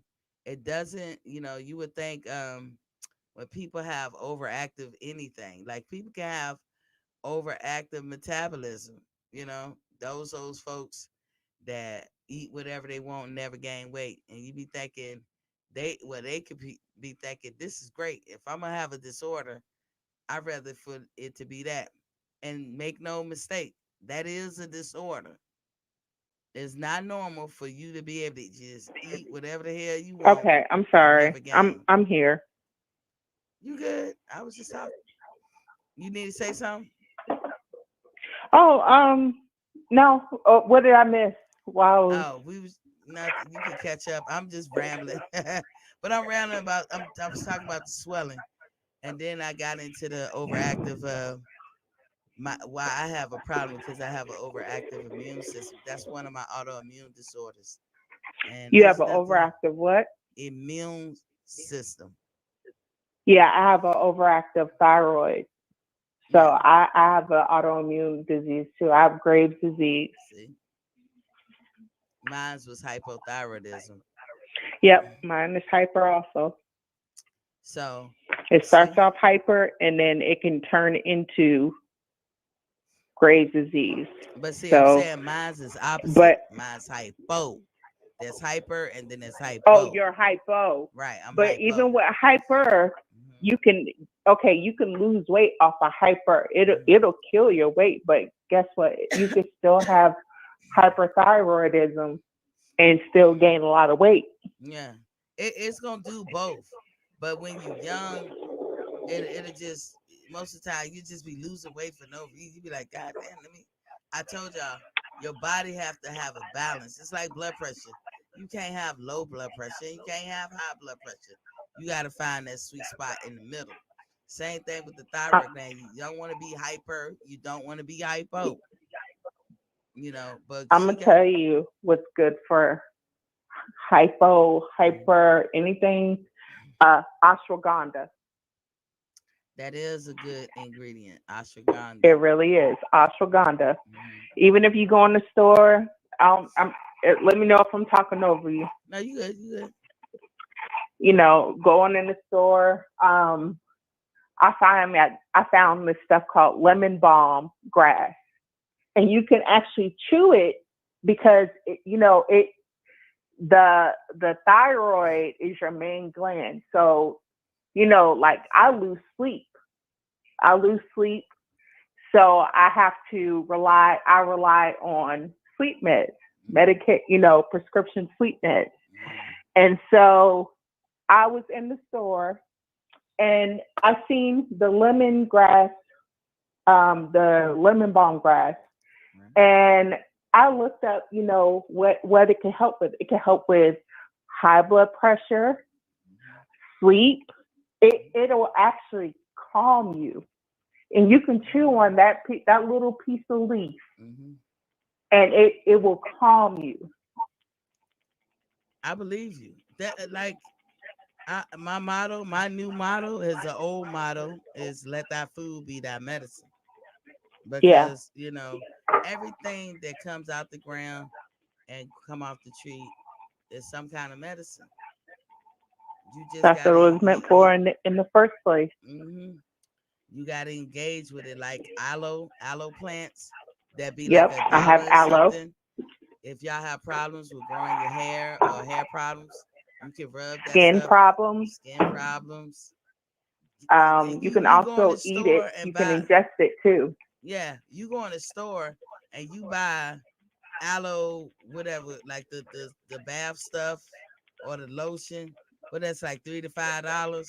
This aloe plant is Yep, $1 maybe, and and you get that long yeah, leaf. you get that long one and you just cut it down the middle and pick. You can pick it straight up. It does not taste good, but some people know how to make it It's where it fine do. me. It's an acquired taste, but you can pick that thing up and slap it right on your skin and start rubbing. Whatever that lotion and that oatmeal bath and Aveeno and aloe vera, whatever they claim they could do, that's straight from the horse's mouth, and they sell it in every grocery store. Yeah, they do. So That that's colloidal mhm. oatmeal. Yeah, all of that come from the aloe plant. Matter of fact, if you Mhm. think of medicine like this, everything that they got medicine for, how did they know to make a medicine for something to do something? You know how they knew? Because they saw it in food first. If that makes sense to y'all. They saw it in food for like when they were wanting to make the fin pill that people was on all the time to lose weight, but it was busting their heart and people was having strokes and heart attack. It was just dangerous to even take. Or all that creatine, this, that, and the other, because it's supposed to cut some weight and all this stuff.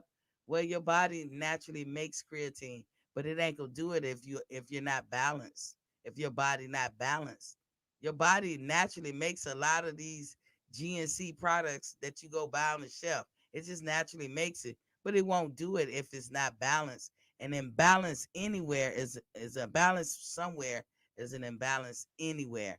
But getting back to the fen or whatever that was, the diet pill that people was taking and all this stuff. Guess what? You want to know what a Fentanyl. natural appetite suppressant? Grapes. It's a natural appetite suppressant. Get you a little vine, buy them big grapes. And like get you a little vine. You don't need a lot, just a little, break off a little piece every night before you go to bed. Cause I talk to a lot of people that say, I eat in the middle of the night. I know for myself, when I was pregnant, I would get up on time every time, 3 o'clock in the morning. And a matter of fact, I would make me a plate before I go to bed. But 3 o'clock in the morning, I had to eat. I had to eat. And that fucking habit was not there before I got pregnant the first time. And and here I am. My child is grown. It's still here. I still have that problem. So what do? I go to bed with grapes. Now I don't have to eat every night, but sometimes I got a little mini fridge in my room. So I have a little bowl, a little teeny bowl of grapes, and I buy the big grapes and I eat one at a time. By the time I get to the fifth or sixth grape, I'm full. I'm full. I have no more room to put nothing else in my body. Have you tried that, Miss Bell? You know what? You could just call me Des. I know, right? It's hard. Yeah, grapes Yes. are good. Cherries are good too. Cherries clean your blood. It cleans your blood and Hmm. but it will also fill you up too. Those are good snacks, Yeah, and they help with at least swelling. for me. They help with swelling. Grapes, any kind of berry will help you with swelling, and it cleans your blood. Any kind of berry. So Yeah, I'm not a big fan of blueberry though, like real blackberries blueberries. and all that, they good, but they hard to eat with the pit in them. Yeah, I Gr- just gr- it's a lot of damn It's work. like a bug, but I mean, I've never swallowed a bug, but it's like a bug busting in your mouth. I don't like it. It's like that those tapioca ball where you get them from the Korean restaurants, Yeah. bubble tea. Mm. No. See, look, I can't do a lot. You know what else is good? That's good and tart, but probably very it's probably alkaline when it hits your body. Like you would think that like lemons and things that make you suck in, like because it seemed tart, you would think those things are acidic. But a lot of things that you eat that taste in your mind what acidic is really alkaline when it transforms and go through the changes in your body. So we was just talking about some food, but let me move on to this part about the digestive tract because I gotta stay focused. The digestive tract. So we y'all just saw the video and it basically explained what happens when food hits your body. Didn't y'all recognize the part or remember the part when it said eventually it'll go through the small intestines and then through this, then through that, and then to the large intestines and all that. But before it got to the large intestines, it said something about it releases in the blood. If y'all, I hope that y'all remember that part because I was like, that's a good thing to point out. So there's two ways to do stuff in life here. Like when you, like, let's say you take medicine, and if food is our medicine, then think of it like this: when you go to the doctor and they say, "Do you want a shot or do you want the pill?" Y'all sound off in the chat. Which way are y'all? Are y'all the shot or you the pill? Des, what are you, the shot or the pill? I'm the pill. You the pill?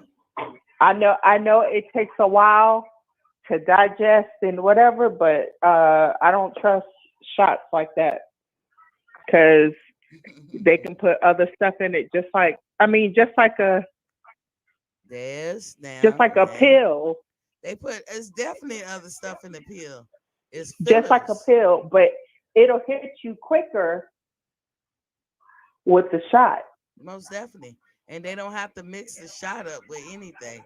But the pill they do, they put fillers in it. And that is the stuff that y'all probably allergic to. This is the reason why half this country, I ain't even say half, probably I would go so far to say is 80% of this country has a disorder called autoimmune disorders. And I Yes, explained to y'all what autoimmune disorder, you don't hardly ever hear about it. Nobody ever talks about it, but it's when your body attacks itself. yes, That's all it is. Alopecia is an autoimmune disorder. Loss of yeah. hair, Lupus. yeah, lupus, Graves' disease, them shits right there can kill you. But Yes, lupus, Graves, hypothyroidism, what I got, they all kind of the same thing. But the Graves and the lupus are more serious version of what I yes. got. I was on my deathbed. I can honestly It could take you right say out of that. here. One of them leads to people having a bag on the side where they got to poop in the bag. Mhm. I have a friend that had been suffering from one. I don't know if it's which one. It could have been Graves. One of them is Graves or lupus. Ever since we was kids, she would disappear. She would disappear for like months. In the middle of the Did school she? year, her mother would send her back home to wherever they was from, another state, where that's where she was getting her major medical care. Or maybe she was in the house all the time, but she had to wear a bag. And she have grown up. She had one kid. Well, she got a couple kids, but one that she had naturally. And she's close to my age. And so she made it. But a lot of people with her problem, they die. And they die Yeah. young. It So, messes with your skin, and it mm-hmm. it blows you up. It makes you skinny. Blows you up, makes you skinny, and it really. I had a friend in high school pass away from lupus. It's serious business. What mines can become fatal is because hypothyroidism blows you up. Hyper is like you're moving, you're jittery, but hypo is like you rang, you be sleeping all the time. Um, Yeah, but I wish. but um, it it's gonna, like I said, if you are obese, that's gonna cause its own problems in itself. I don't think people become obese on purpose. I think there's some underlying issue they just don't know about. Your body rejects certain things more fiercely in some people than they do others. And like my thing, what I have to be careful of is I have an overactive immune system. I told y'all what that does. The pros about that is, knock on wood, I never really catch nothing. I don't. I don't. And it ain't like I ain't been around and exposed to stuff like everybody else. I just don't. I've been around people with pink eye, touch the shit, came behind it, because some people are irresponsible with their problems. Why would you come to work or in a group setting with pink eye? But people do it. And I've been around that, touch, never catch pink eye. I've been around people with strep throat, never catch strep throat. Demetrius said he would take the shot. I know, player. Me too. And I don't like needles. But the point is, in my youth, I didn't threw my hmm, you know, on the crab table a many times, and I never caught none. Thank God. Look at God. Thank God that He was looking out. But those are the pros of having an overactive immune system. But I can't even enjoy that because the cons are so severe. And what happens is the swelling, the pain, the swelling. If my throat swell and I can't breathe, then I'm dead, right? That happens all the time. You can swell so bad that your skin can't go no more, and then it's split. Now you can have a whatever. I remember my lip was swollen like Dad said she saw me when I had an episode where it was in my mouth. My lips swole so bad I was looking like Woody Woodpecker. No bullshit. I was like, it can't go no further. I was hauling ass to the ER because if my lip would have split, that scar don't go nowhere. I've had it with my ears swell up. I've had both of my eyes closed shut from it. It's just not a good way to live. It's very painful. And the older you get, it gets worse. So now when I have allergic reactions, I have to be careful because I break out in hives. And I don't know if anybody have ever experienced that. You really think you about to die. And you can. That's why I live close to an ER. I would never not live close to an ER. If I get a job, I don't work right now. But if I got a job, I will make sure my job was close to an ER so that if something happened, because sometimes these allergy breakouts they come out of left field. You just find 1 minute and then boom, you know what I'm saying? And then you in the ER. And then when you get there, they wanna keep you overnight and shit. But like I said, illnesses that you will have from having autoimmune disorders with your body attacking itself, it destroys other things. My heart is destroyed. I have a damaged heart. I can't change it. I can't fix it. One side of my heart is damaged from these autoimmune disorders. So I totally agree with Remember, Desiree.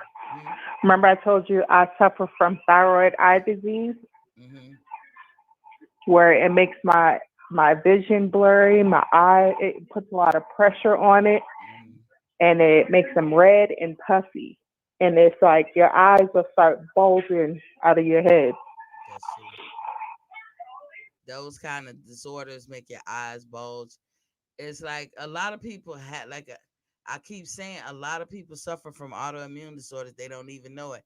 No man should be bald or hairline way in the middle of their head and they 20 nothing, especially the 22 or 23. You got some kind of autoimmune disorder.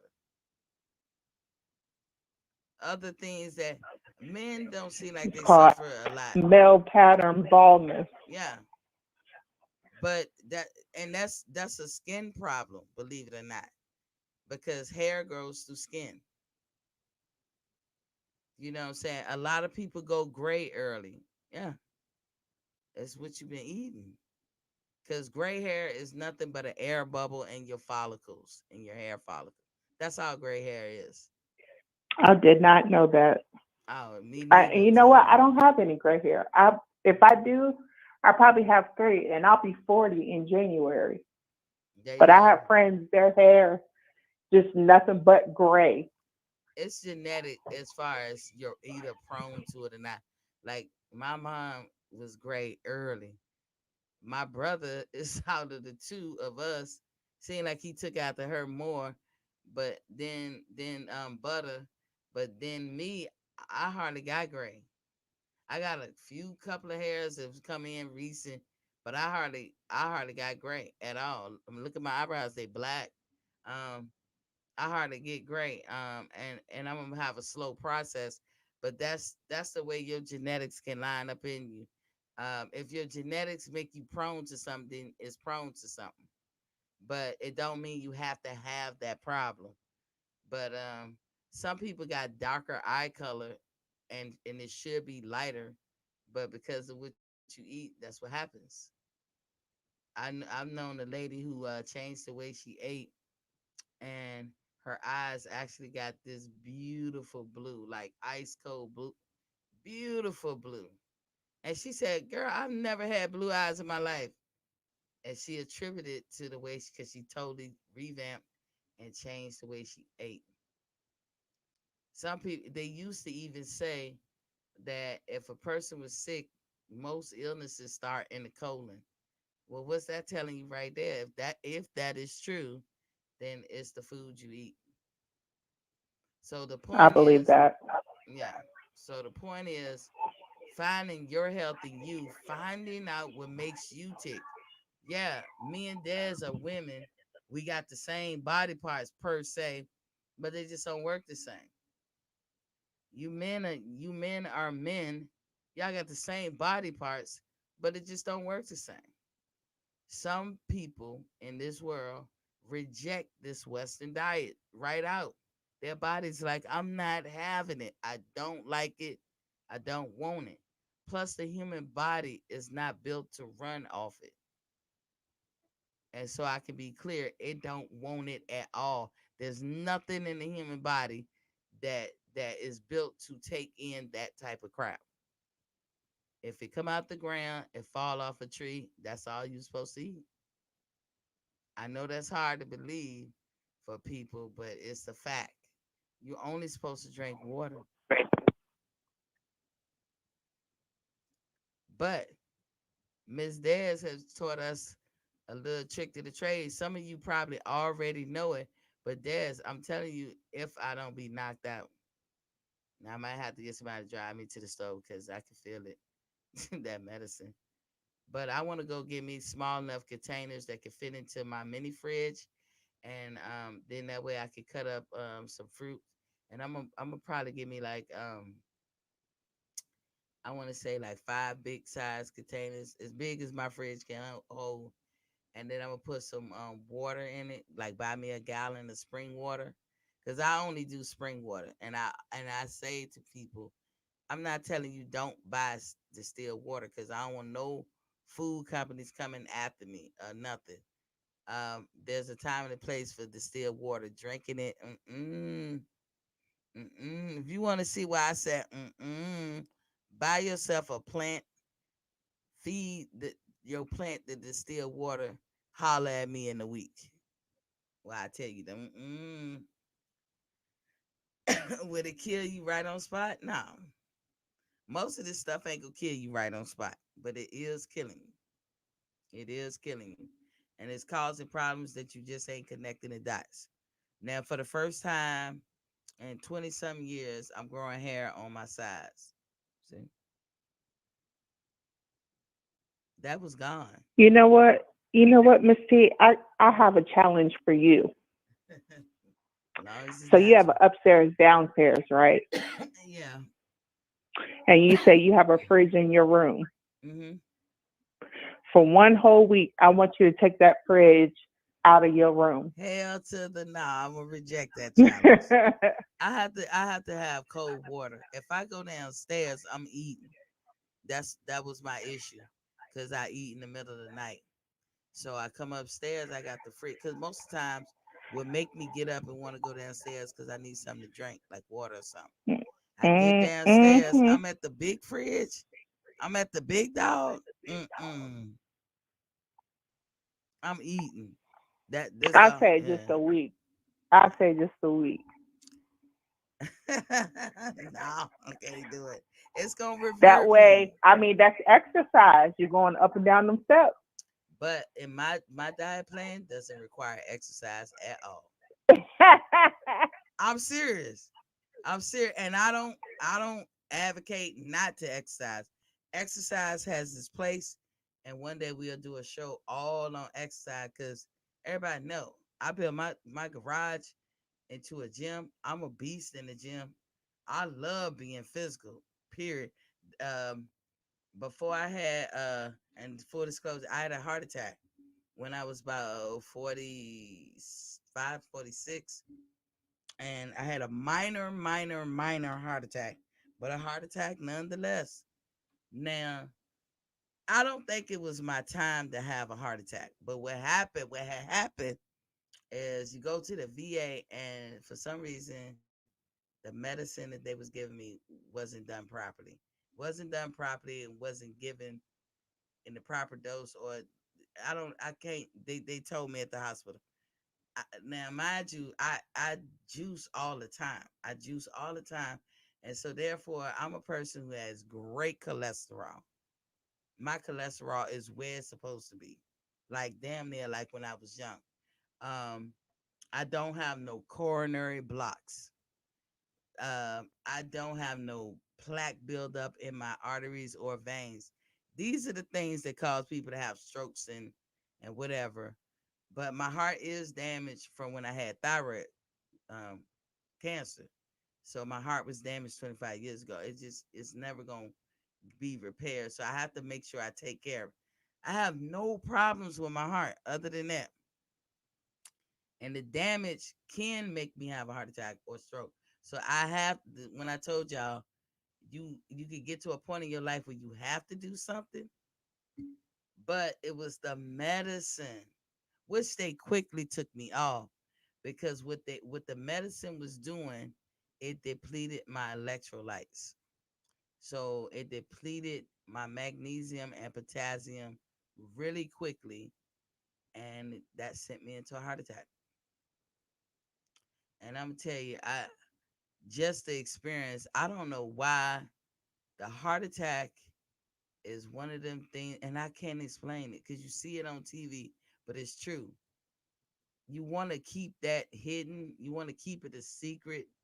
For me, this is a lot for me to even tell y'all because this is the one medical thing that has happened to me that I don't even share. And I don't know. It's like you be embarrassed. I felt ashamed. I felt embarrassed because I was like, what the fuck am I doing with a heart attack at 46 years old? I walk 10 miles a day. I do this, I do that. And I had a heart attack. And it threw me off my stick because I was walking 10 miles a day. Now, when others walk with me, like the one lady that we know there's from Hawaii that's over here. She and I was Mm. walking every day, 10 Mhm. miles. She lost 40 pounds within 3 weeks. You know how much I lost? Maybe five. 10. Five. Oh, okay. Yeah, that usually happen like that. Well, no, it shouldn't happen. If you walk 10 miles every day, weight should be peeling off you, but not me. But you I don't probably have a were you probably were building muscle. no, I don't have a thyroid gland. Des, remember, you probably I gotta refresh you about my situation. I don't have a thyroid gland. So for those of you who have a working thyroid gland, you walk 10 miles a day, you gonna peel that weight off so fast. I would have never picked to walk 10 miles a day.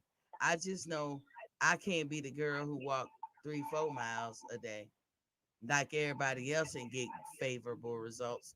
I have to do extra. Everything I do, I have to do extra. I have to do harder because y'all got one thing that's pumping in y'all veins, T4, natural T4, and you getting a dose of metabolism.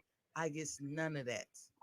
I don't get to Well, have I that. take thyroid medicine, so You should be kind of in my mine is book, monitored. right? But you still have your thyroid gland too, or it was removed. It was removed, right? No, I didn't get it removed. I just, I got that big butterfly. Mhm. It swells in the front of your throat. That's your thyroid gland. Yeah, it's shaped like a butterfly. Yeah. So when I be talking people, I don't be trying to say, nah, I ain't with that. I ain't with that. I developed this program years ago, and I know that it's sound. So I'm sticking to this program. I'm teaching this program. I have done amazing things with this program. I have helped people fix things that they didn't think could be fixed with this program. So I'm not going to change it up when I know it works. However, what made me get to this point to make this program is because of my personal predicament. Nothing ever worked for me.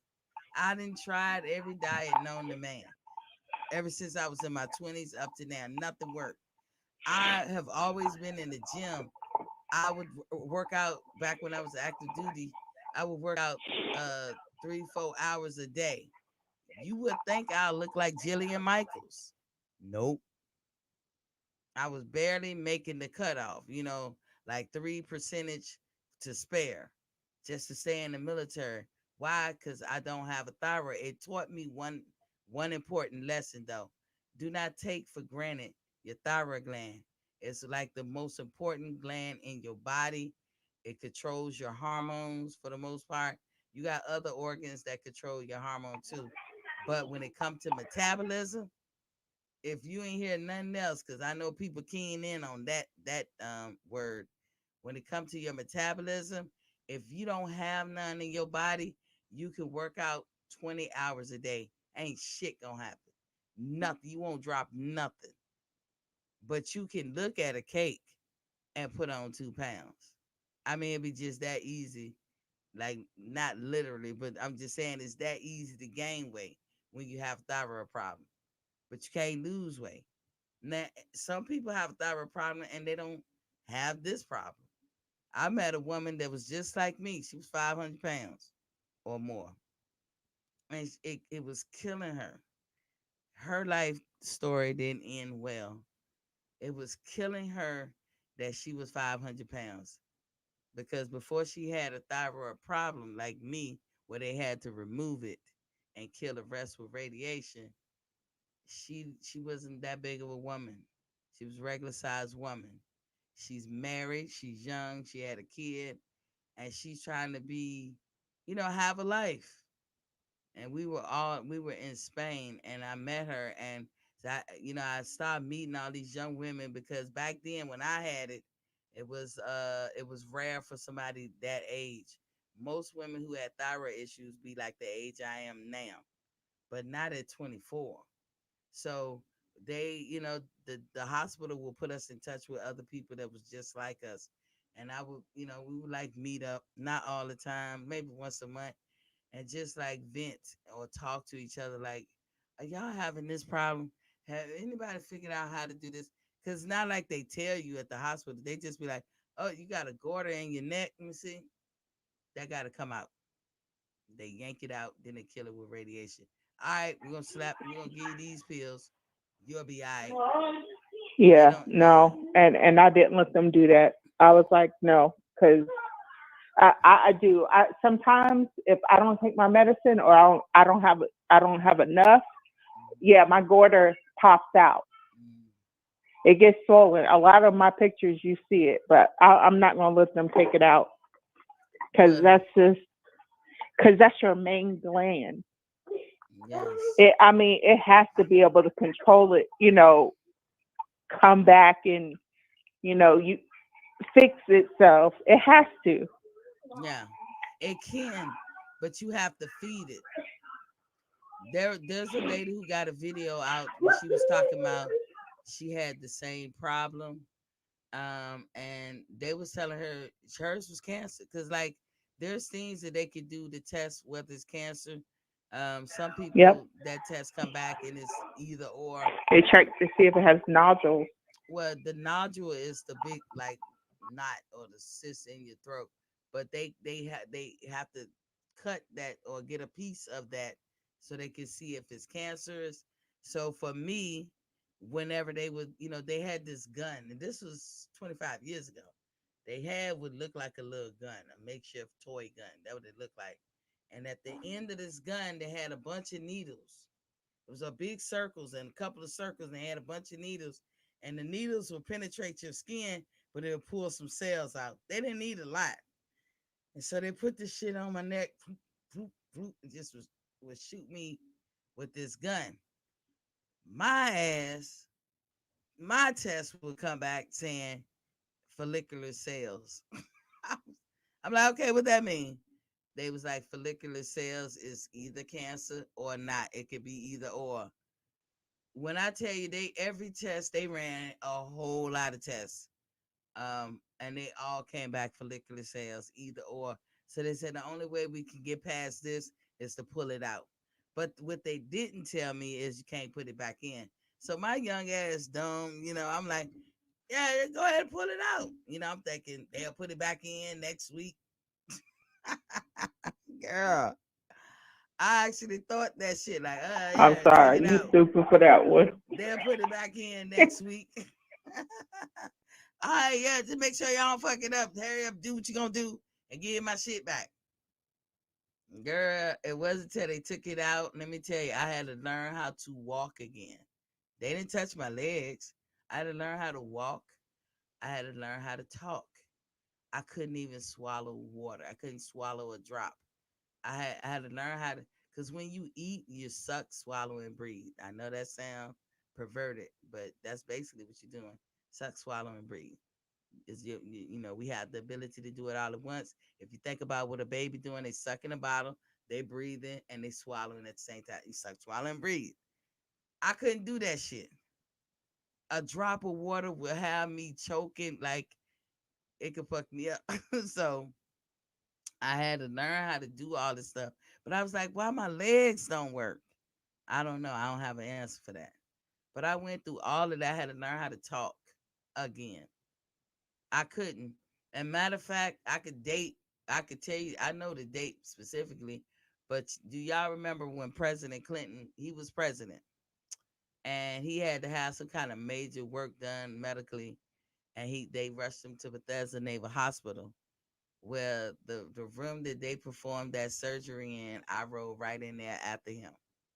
Just so y'all know, when they took my shit. Um, and they was trying to make me feel good because I was there. They make you take all your clothes out and put this little robe, and they gonna pull the robe off. Man, I had all this shit hooked up to me, and I was like, I was just crying, and they was like, "Don't worry, the president was just in here." Like I give a damn, but they was trying to make me feel better because I didn't know what the hell was going on. When they came for me, I was on leave. They was like, "I order you to be at Bethesda Naval Hospital on this date." What? First of all, I'm on leave. Now, how the hell you find me? But I had to spend every dime I had to make it there. I was in New York, and I had to come back down, and they wanted to do a procedure that Monday, and then Tuesday they rolled me right in surgery. It was just like that. I got there Friday. I did a procedure on Monday, one last little check, and Tuesday rolled right in surgery. And I don't remember shit till that Friday because I don't remember Wednesday, Thursday, and Friday. I woke up Friday, I guess. Maybe that's why my legs weren't working because I was asleep for a long time. But the point is, they don't explain nothing. So when I'm in this group, when I'm in Spain the second time, meet this lady and she's like 500 pounds now. I mean, optics is optics. She looked nasty fat. She did. And I know, and I was still young, so I know how people looking at her like, girl, what buffet you just came from? Like, don't eat nothing around her. All the typical jokes. This girl was in agony. Her heart was broken. Her husband didn't look at her the same, and it was nothing she couldn't do. It wasn't from lack of trying. And I know that pain that you try, and nothing happens. So I didn't try to be her friend. I just knew her at the meetings. But we had a couple of more meetings. We wouldn't see her. And then it got out that she passed away. You know why she passed away? She started taking I don't want to name the name, but some GNC product that she shouldn't have never took. Because when you have a thyroid issue, you cannot do what everybody else do no more. You cannot drink them shakes. You cannot drink you cannot do the creatine. You cannot take them diet shots that people get. There's a lot of shit you can't do. A lot of people don't think that's true, but they do it anyway, and their heart a bust. I don't know what happened to her, how she died, but she died. And she died from a broken heart because she had a medical situation that nobody took the time to explain to her what she Hmm. needed to do. And she left her kid an orphan.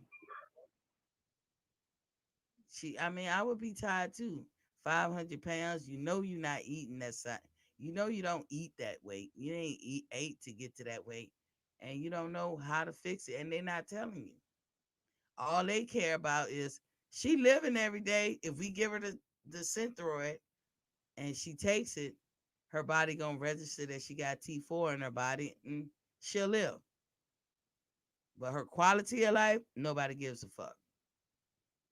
And that's what we here for. That's what I'm all about when we find the health in us, the quality of life of it all. So I got you, Dimitri. I just saw it. Try to do it. Let me see. I'm gonna do it right after the show, for real. Like right after the show, cause I had it saved in my computer, and I gotta get in it. I ain't bullshit. I'm gonna do it. Um, but yeah, so this is why it's important to know how your body works. So recapping, um, we all can try for this next week. There's water concoction. Yeah, I saw it.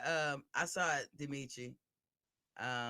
Actually, let me do this right now. Y'all hold tight, cause I gotta find where I saved it.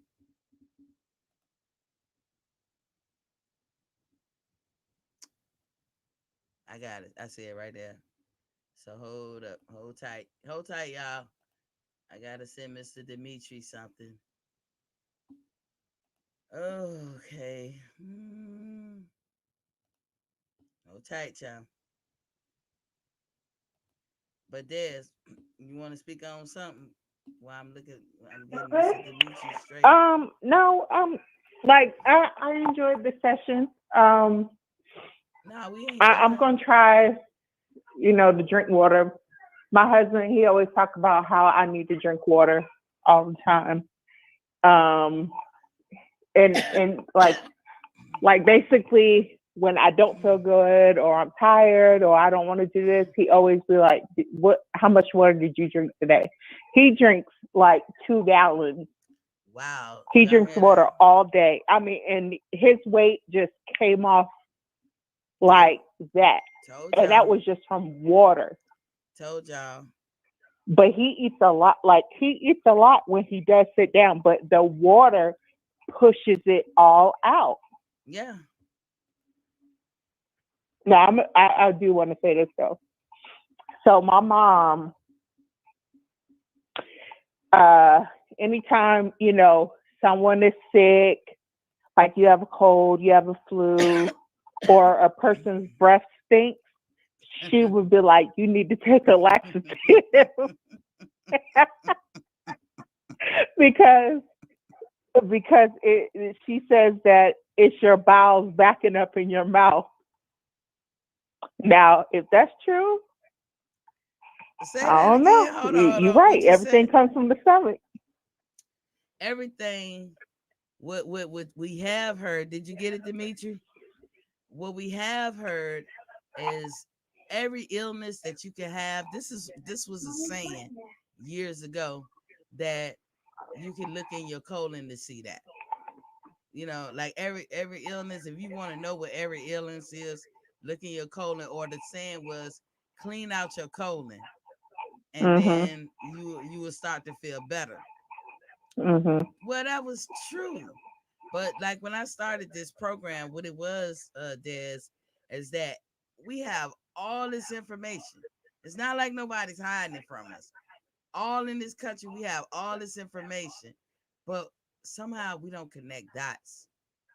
It's You because we're know, thinking about other stuff. we don't connect the dots because they don't show us how this area bridged to that area.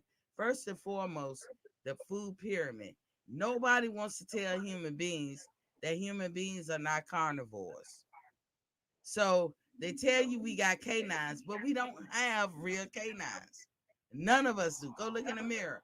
You don't have a real canine. Look at an actual like dog or cat that have a canine, and then come back and tell me if your tooth look like a real canine.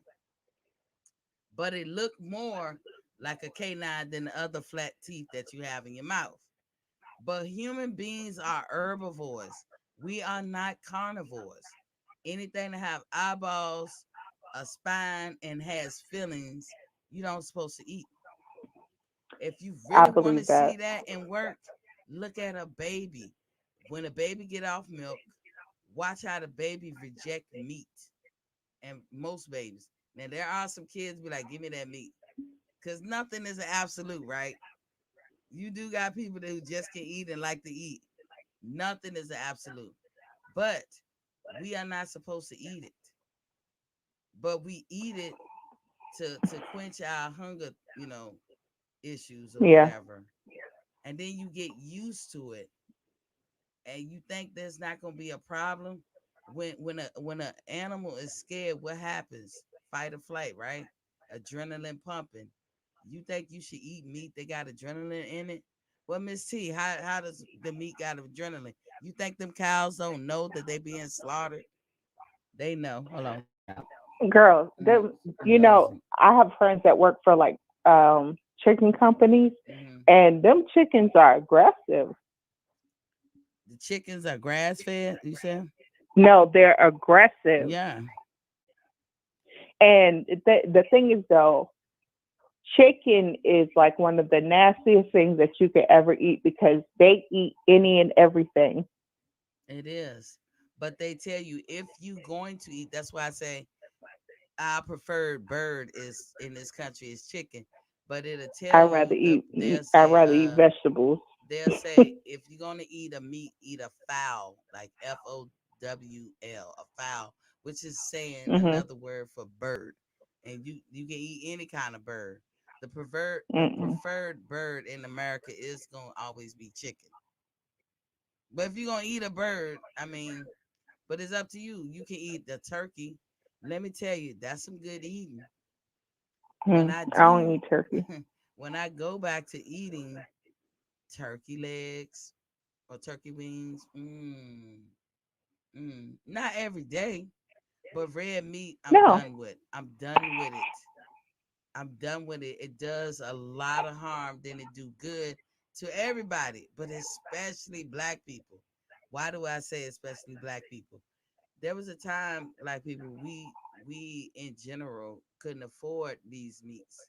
In fact, after Right. slavery, we never ate meat. They would give the fat off the meat, and that's all we had.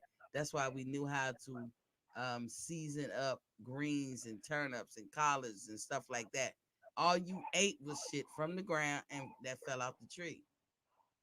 And you had cornbread, but that come from cornmeal. That all that stuff come out the ground. And that corn itself has no nutritional value. But if you eat, if it's not hybridized to death, then it won't hurt you. But when you take that corn and make fructose, corn syrup or some shit, that shit Mhm. killing you. Because one, your body cannot digest it. I dare you find somebody to say you can digest that shit. You cannot. Just because it went down in your body and out your ass, don't mean that you digest it. When I say digest, meaning your body took it in, it broke up its properties, and it actually used it. But you can't tell. That's why you can eat some corn and shit out what? Corn. Corn. That's why. I'm gonna tell you this. Hmm. Okay, so I don't know how many people make cornbread, from scratch or go get Jiffy. Hmm. Jiffy has pork products in it. So they now have a vegetarian Jiffy cornbread mix. Mm. Yeah, and when I go back to eating, these are things that I'm thinking of: gluten-free bread, maybe like The potato cookies bread. are good. Yeah, if I'm gonna eat bread, I'll eat some potato bread.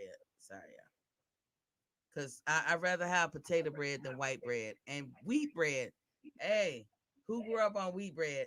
This family, my family, No, ma'am. and wheat bread is worse than white bread. Believe it or not. I believe it. But you don't know this stuff, so who gonna tell you? So think about it. This is what I said before when people diet and they fail at it. I wish I never had thyroid cancer, and I wish I knew what I know now back then. I would have had a career. I probably would be in the health and fitness world. But and I'm I told y'all I'm not scared to be embarrassed. I'm just gonna keep it a buck. I feel like I'm not in the health and fitness world because I don't have the body to sell that. But I have the knowledge and the physicality to sell it. You want somebody that look like Jillian Michaels. And I Right. just can't. I'm working at a deficit. And I'm not gonna say just because I say I can't. Don't ever take it to me that I don't try, because I try every day in and day out. I never stop.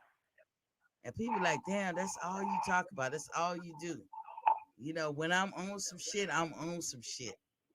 But I guarantee you, just like Demetrius, he saw a little difference. There's other people that talk to me. I don't I don't divulge what somebody tell me in private, but a lot of you guys are following it, and is I was gonna be on Facebook, but Facebook be on one day. Is you know they I don't deleted have one of my Facebook anymore. they deleted one of my videos. I'm almost done with their ads, but I got to figure out how to stream my video through Instagram as well. But in the I'm end of the I'm gonna tell you this. go ahead, go ahead. I didn't mean to cut you No, off. you good, you good. Um, I'm sorry to bring back to the thyroid thing. I Hmm. used to be able to sing. Do you remember that, T? Yeah, I know where you're going with this because I used to could too. But go ahead.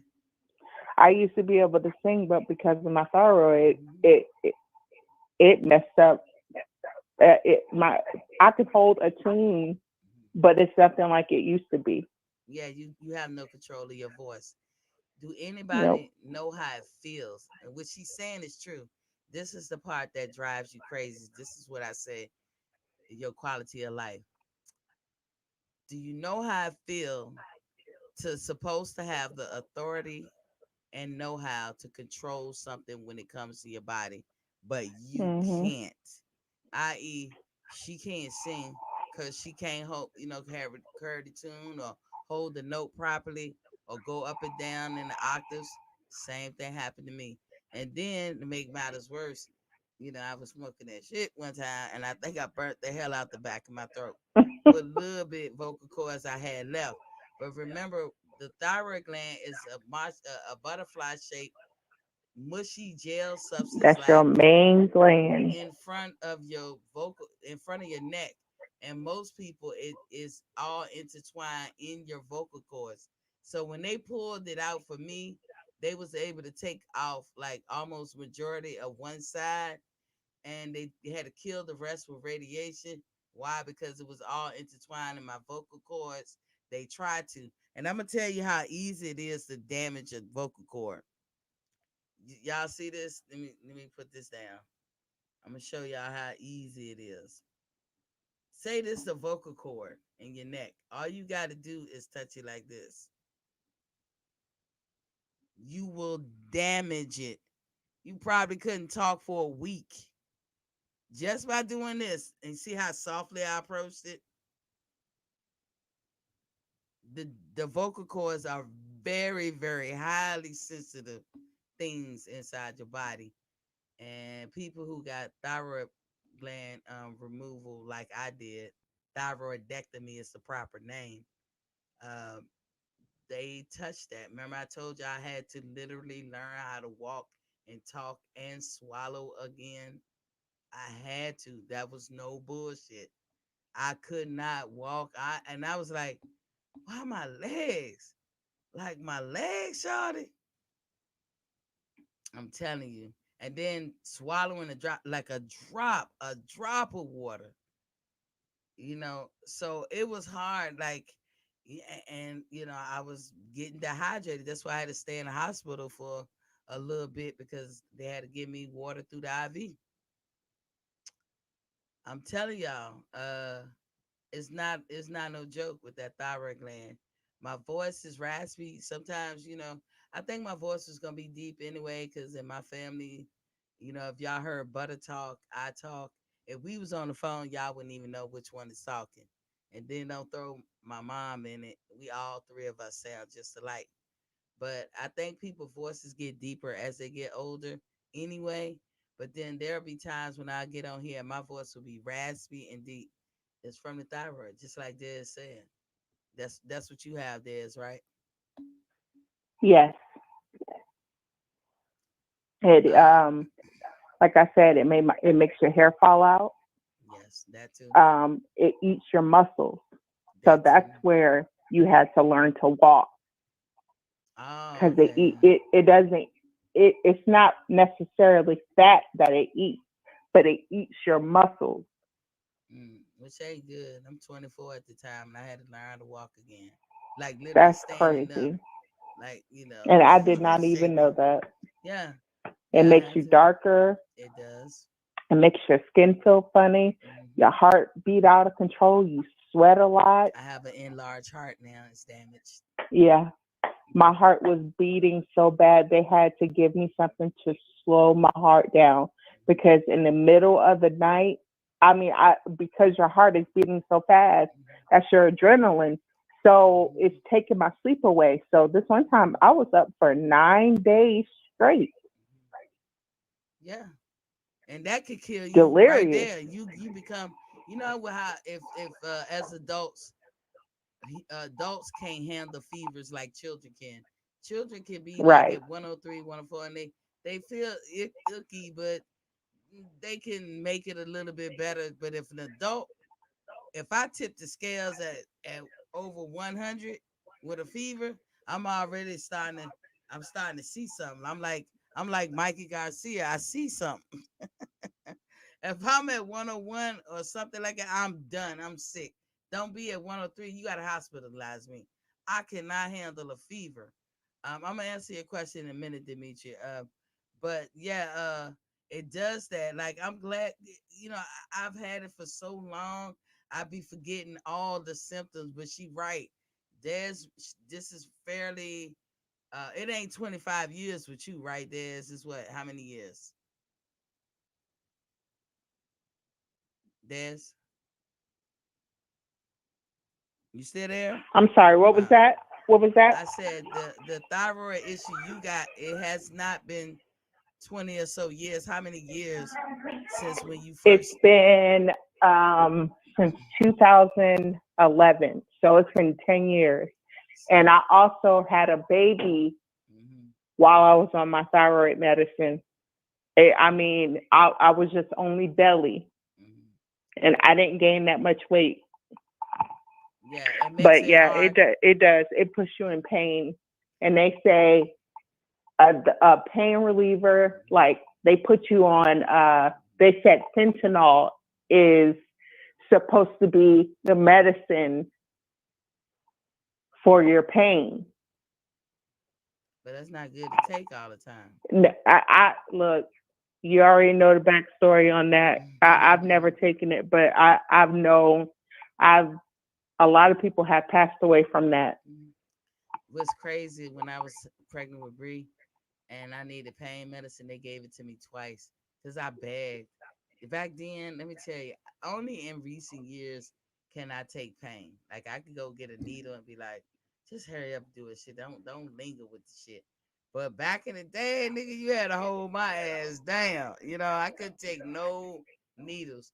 And I was 1 centimeter going ape shit crazy. Like my remember Easy Money with Rodney Dangerfield when when he had the knife and he because he was dieting and shit and he had the knife and he thought he was gonna stab himself and he kept calling his wife Rose, Rose, Rose, like come get this knife out of my hand.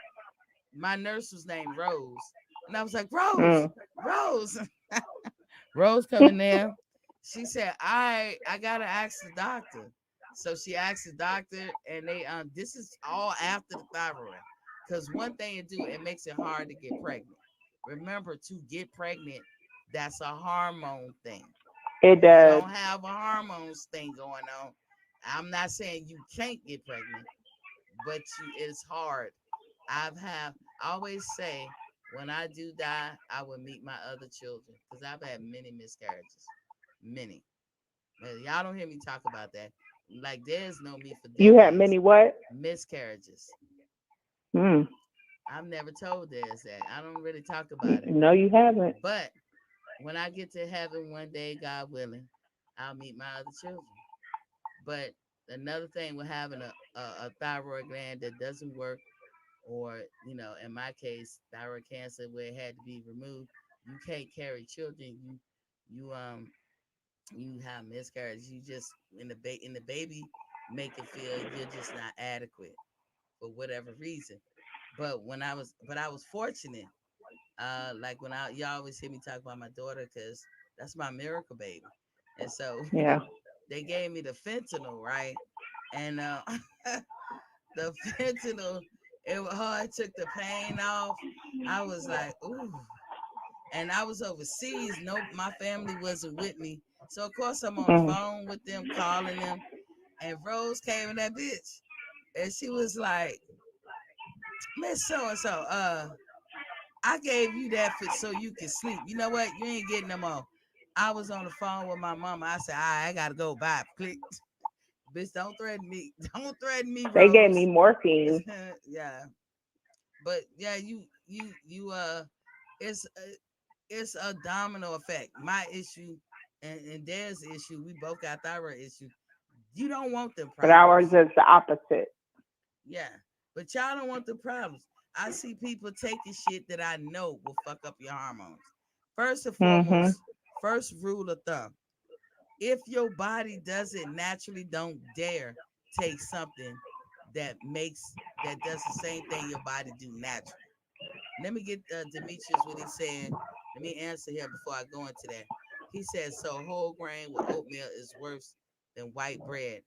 White bread is not worse than wheat, but don't include oatmeal with this. We talking about bread, just bread only. Just just know that people out there that said wheat bread is better than white. No, it's not. Wheat bread is worse than white. Just so you know. Still got sugar in it. Everything they be like sugar free, it still got sugar in it. It's just not on the label. That's why it's fucked up. You know what I'm saying? But getting back to this, if your body does it, don't take nothing to replace what your body does natural. The idea is to make your body do it better. If it's sluggish, unslug it. I just made up a word. Don't y'all just love that? I just made up a word, Des. Unslug. If your body's acting sluggish, then unslug it. Um, if your body is not working, let the food be that medicine. Because I'm gonna give you a prime example. And I know this, I don't know how many black people are doing it, but I have a lot of white friends who say that they take melanin. Stop that shit. What you never want is a hormone problem. Stop that shit. Okay? Stop it.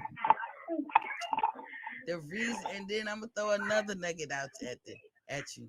The reason why people can have drug problems, because everything I'm saying was somebody asked me one time, Miss T, but people take drugs. Your body don't want that. Your body don't want to digest that. Ha ha.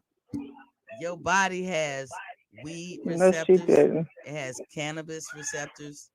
It has cocaine. I'm gonna say it cocaine, but cocoa receptors. It has opium receptors or opioids receptors. Mhm. In order, if your body has a receptor for it, receptors meaning receive, then your Missing the body, this L. is why people can take drugs, because you have No, it's receptors. alkaline. You have receptors to take it. Go on mute, Des. Go on mute when you got the noise in the background. Uh, if you got receptors, the root word receive, or one of the main words is receive, that means you are supposed to do weed. You have receptors. You can eat the cocoa, because if you eat it the way God gave it to you, or use it the way God gave it to you, it'll never kill you. You can never overdose. It's when alchemy started and man learned how to mix this with mix that and put this and put that, and now it's fucked up, and now that shit'll kill you. You don't want that habit. But cocoa plants, they leaves. You just go out. Back then, this is what people chewed on for toothaches.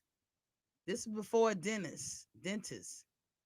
People, if you look at primates, they are herbivores. They just like they the closest relative primates are. They eat nothing but grass, like everything that come out the ground or on the tree. That's all they eat. Look at their mouth as they get older. They could use a good toothbrushing every day, but they don't. Their mouth rottens out as if they eating candy. So that tells you if that happens to them, then it was happening to us.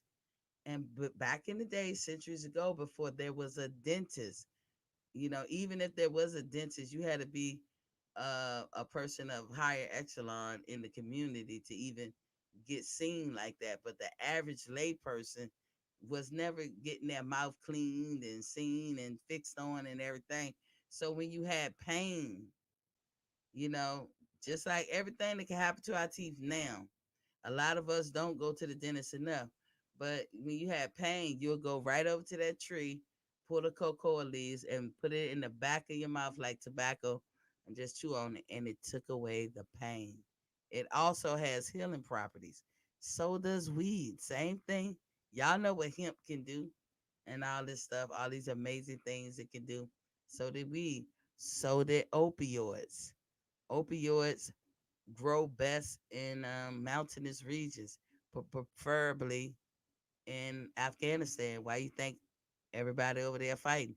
Afghanistan been at war since before the French invaded Vietnam. They always fighting. That's all they have. They have raised generation of children always fighting. They constantly in war. You know why? Everybody want their opioids. Because you could take the plant and bring it back home and try to grow it. It doesn't do it right. It's like China with their tea.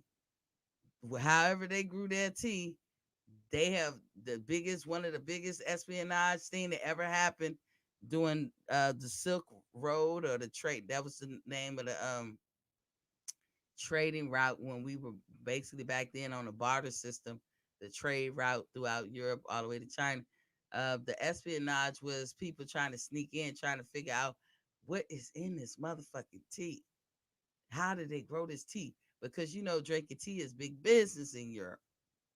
It was $1 million moneymaker, right?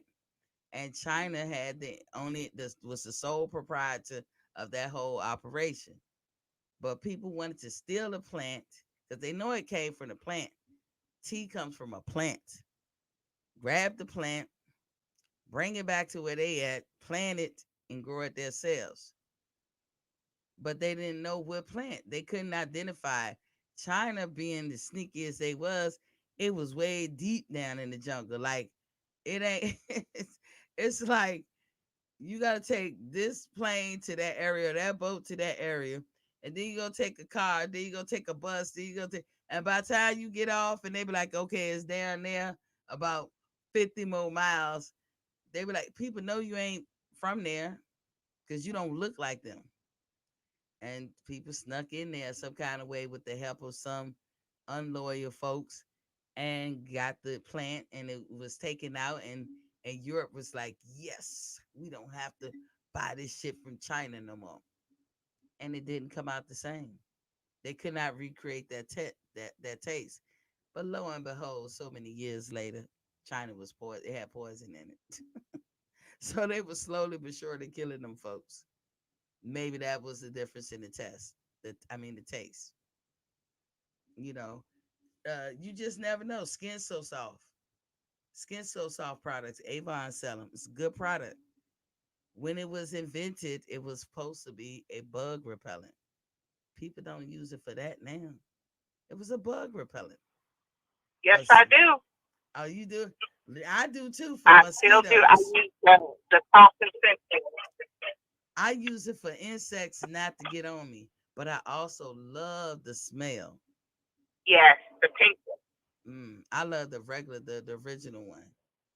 And Yeah, it's the pink one. no, the pink one, I want the original, the terracotta color It's one. not. Huh? I didn't know it wasn't. Right now, the pink one. I look, my earring thing came out. The pink one was not the original. It was the terracotta color one, or blue, green, whatever they call it. If you ask for the original, it would be like in a terracotta kind of bottle or whatever, clear looking. But anyway, it smells so good, and it's sheen up your body, and I was putting that thing on, entertaining guests back in the day. But lo and behold, it was a bug repellent. But my whole point about all of this is to say, things have a purpose. Once you find out the purpose of what something is, because we was talking about milk earlier, when you find out the purpose of something and you know what it's supposed to do, then you got to ask yourself, is that your intention? Is your intention to gain 500 pounds in a year? Is that your intention? Because that's the intention of cow's milk to their baby. And we drink milk like it's going out of style. I know Demetrius said he loves cereal. A lot of men do. Young boys too. Y'all can eat some I do cereal. too. Like, I mean, you ever see dudes eat cereal? Even when they like 15 to 16. I remember my I call him my son. But this is my daughter's brother. He always stayed with me. So y'all will hear me say children like plural, but I only have one kid, But my son would be here and I would watch this boy eat cereal in amazement. And my nephews too. And I'm like, I'm not buying no more damn cereal because I was buying the top of the line cereal. And then I thought about what my mama said, how we used to run through food when we was kids. So she always wanted to buy the cheap stuff to make it last. And I was like, that shit, I didn't understand that neither. Cause you can't take it with you. Enjoy it. You know what I'm saying? So then I said to myself, you know what? I'm gonna buy that bag cereal. It looked like Diggum Smacks, but it ain't. The puff wheat, shit like that. But then they have to put sugar to it.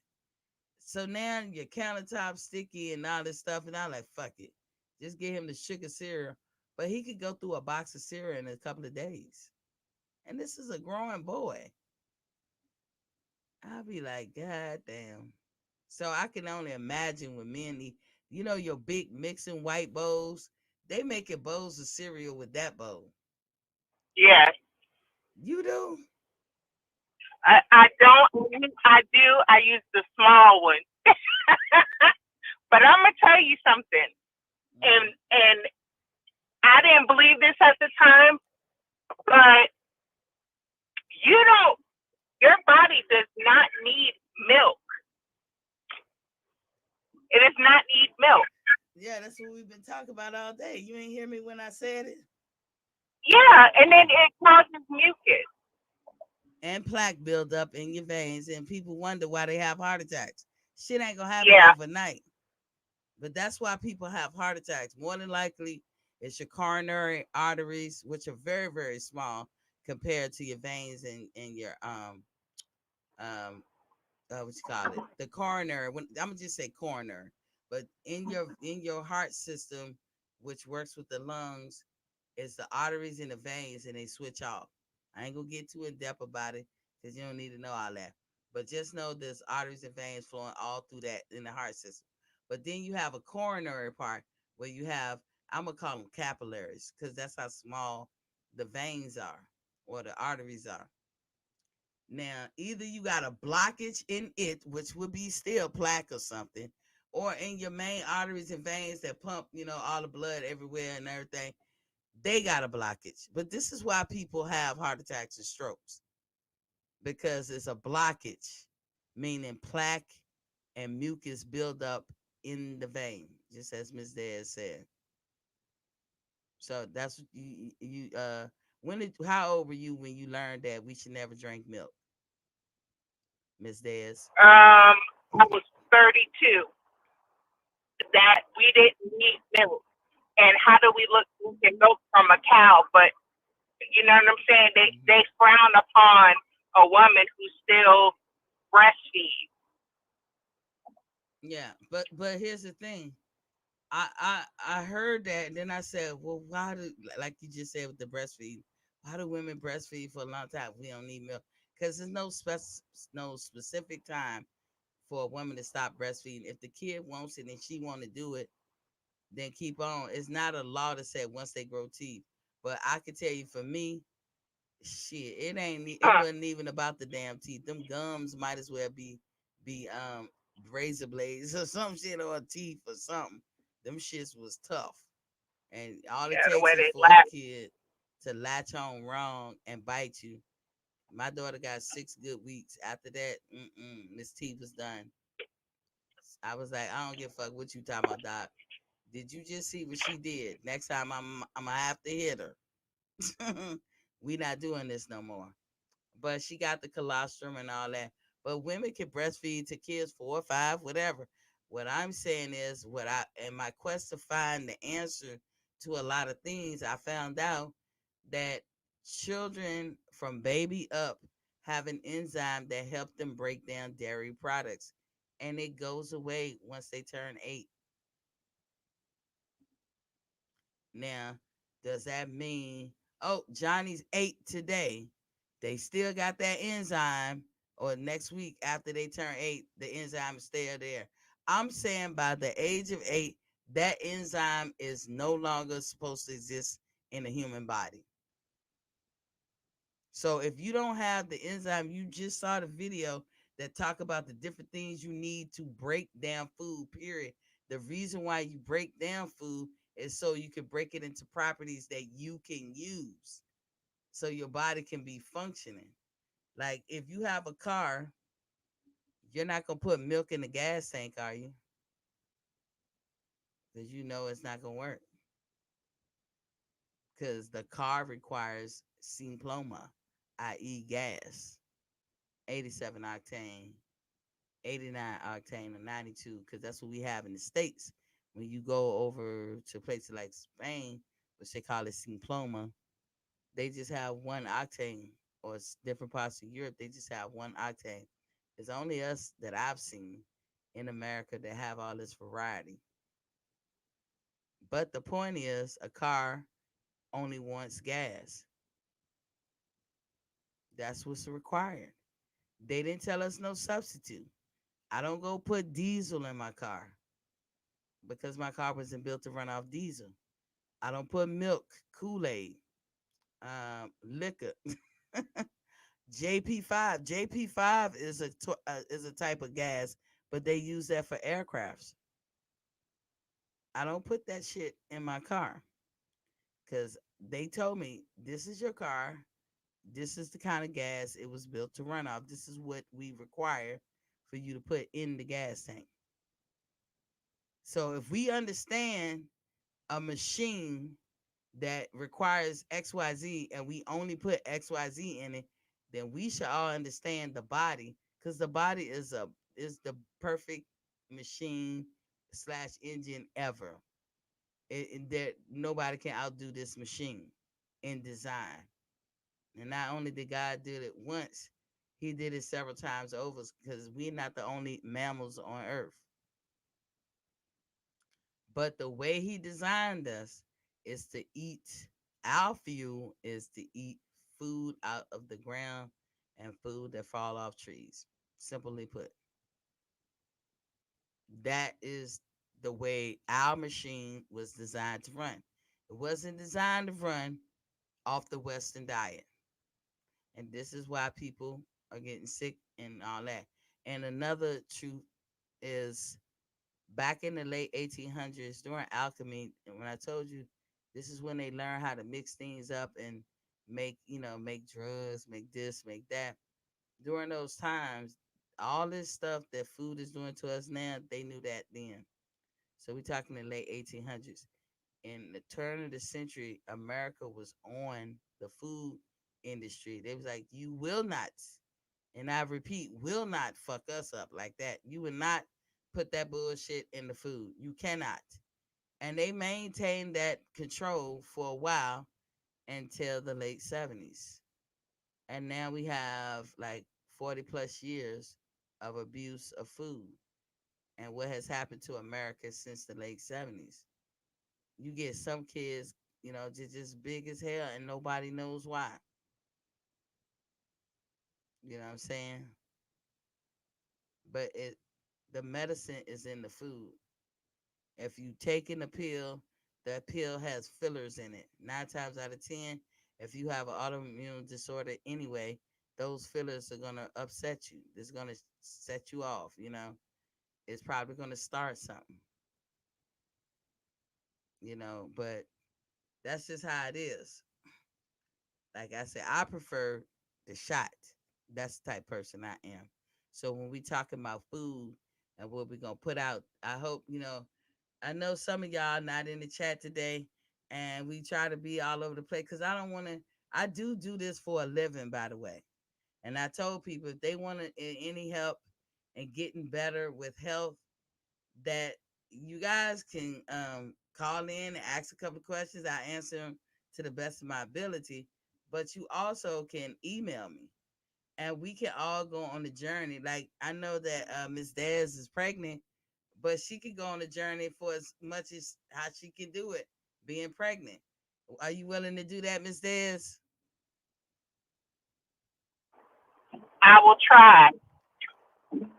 I mean, but your pregnancy I is can't make no first. promises, but I will try. My last pregnancy, I didn't eat meat. I ate nothing but vegetables. Well, you damn sure can go on if you do what you did the last time. You damn sure can go on this journey with us because, like I said, if it has eyeballs, blink, blink, blink, blink, blink. I'm sitting here That's all blinking. it is. Yeah, if it All I has, need to see is them to slaughter. You need to pull up we gonna a throw that video in. about the slaughtering. I won't eat.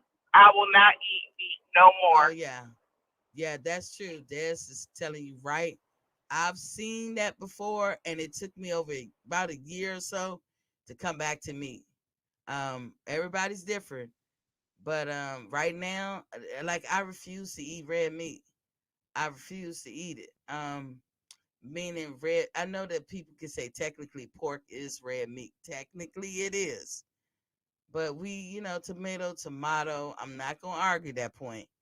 But when I say red meat, I'm talking about anything from the cow. I'm trying to be off the cow altogether because the only Pork is important. king. Hmm, what's up? Pork is king. Pork is I, king. I don't think that would be considered a red meat.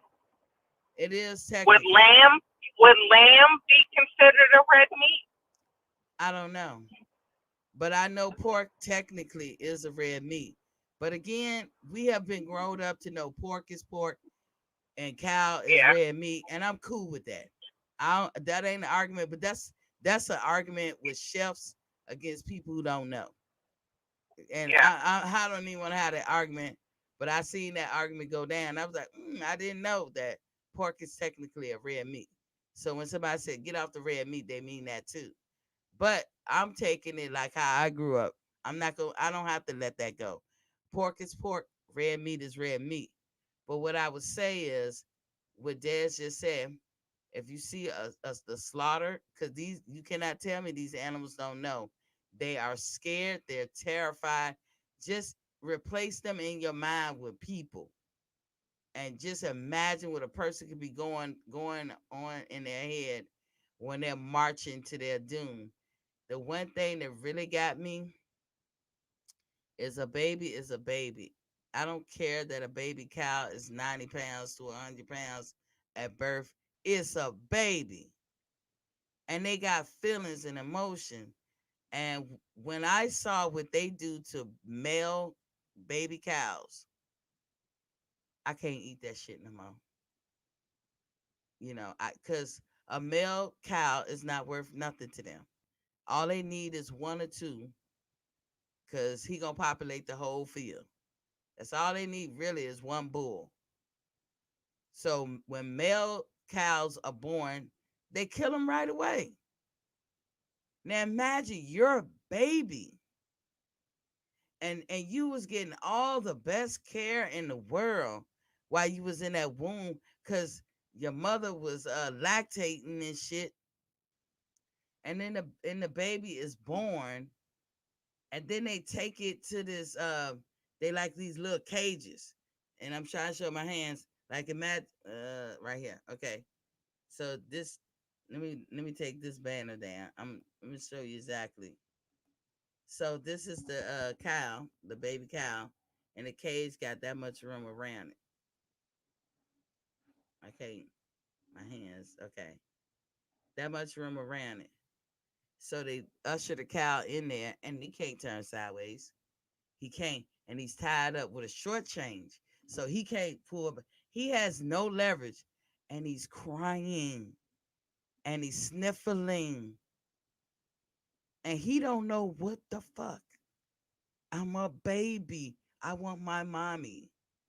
Ah, I can't eat no more red meat. I can't do it at all. It's hard. I think about that even when I try, and I love burgers. I love meatloaf. I be saying I can't eat it. It's not that it don't taste good, but all I gotta do is think about that shit real good, and I can't eat it. That should not be. They already determined that male cows aren't worth a damn. If they got a young bull in the pasture, every male cow born on that farm is dead, going to die. I can't condone that. No, no. So, and the look on a baby face, it wouldn't matter what animal it is. Babies are babies. So for me, call it the mother in me or whatever, that helps me. Miss Dez is right. I would think a lot of people probably look at that and say, "Oh, Miss T, you emotional, the mommy and you coming out and stuff." I'm telling you, I think a grown man can look at it and be like, "I can't do this shit no more."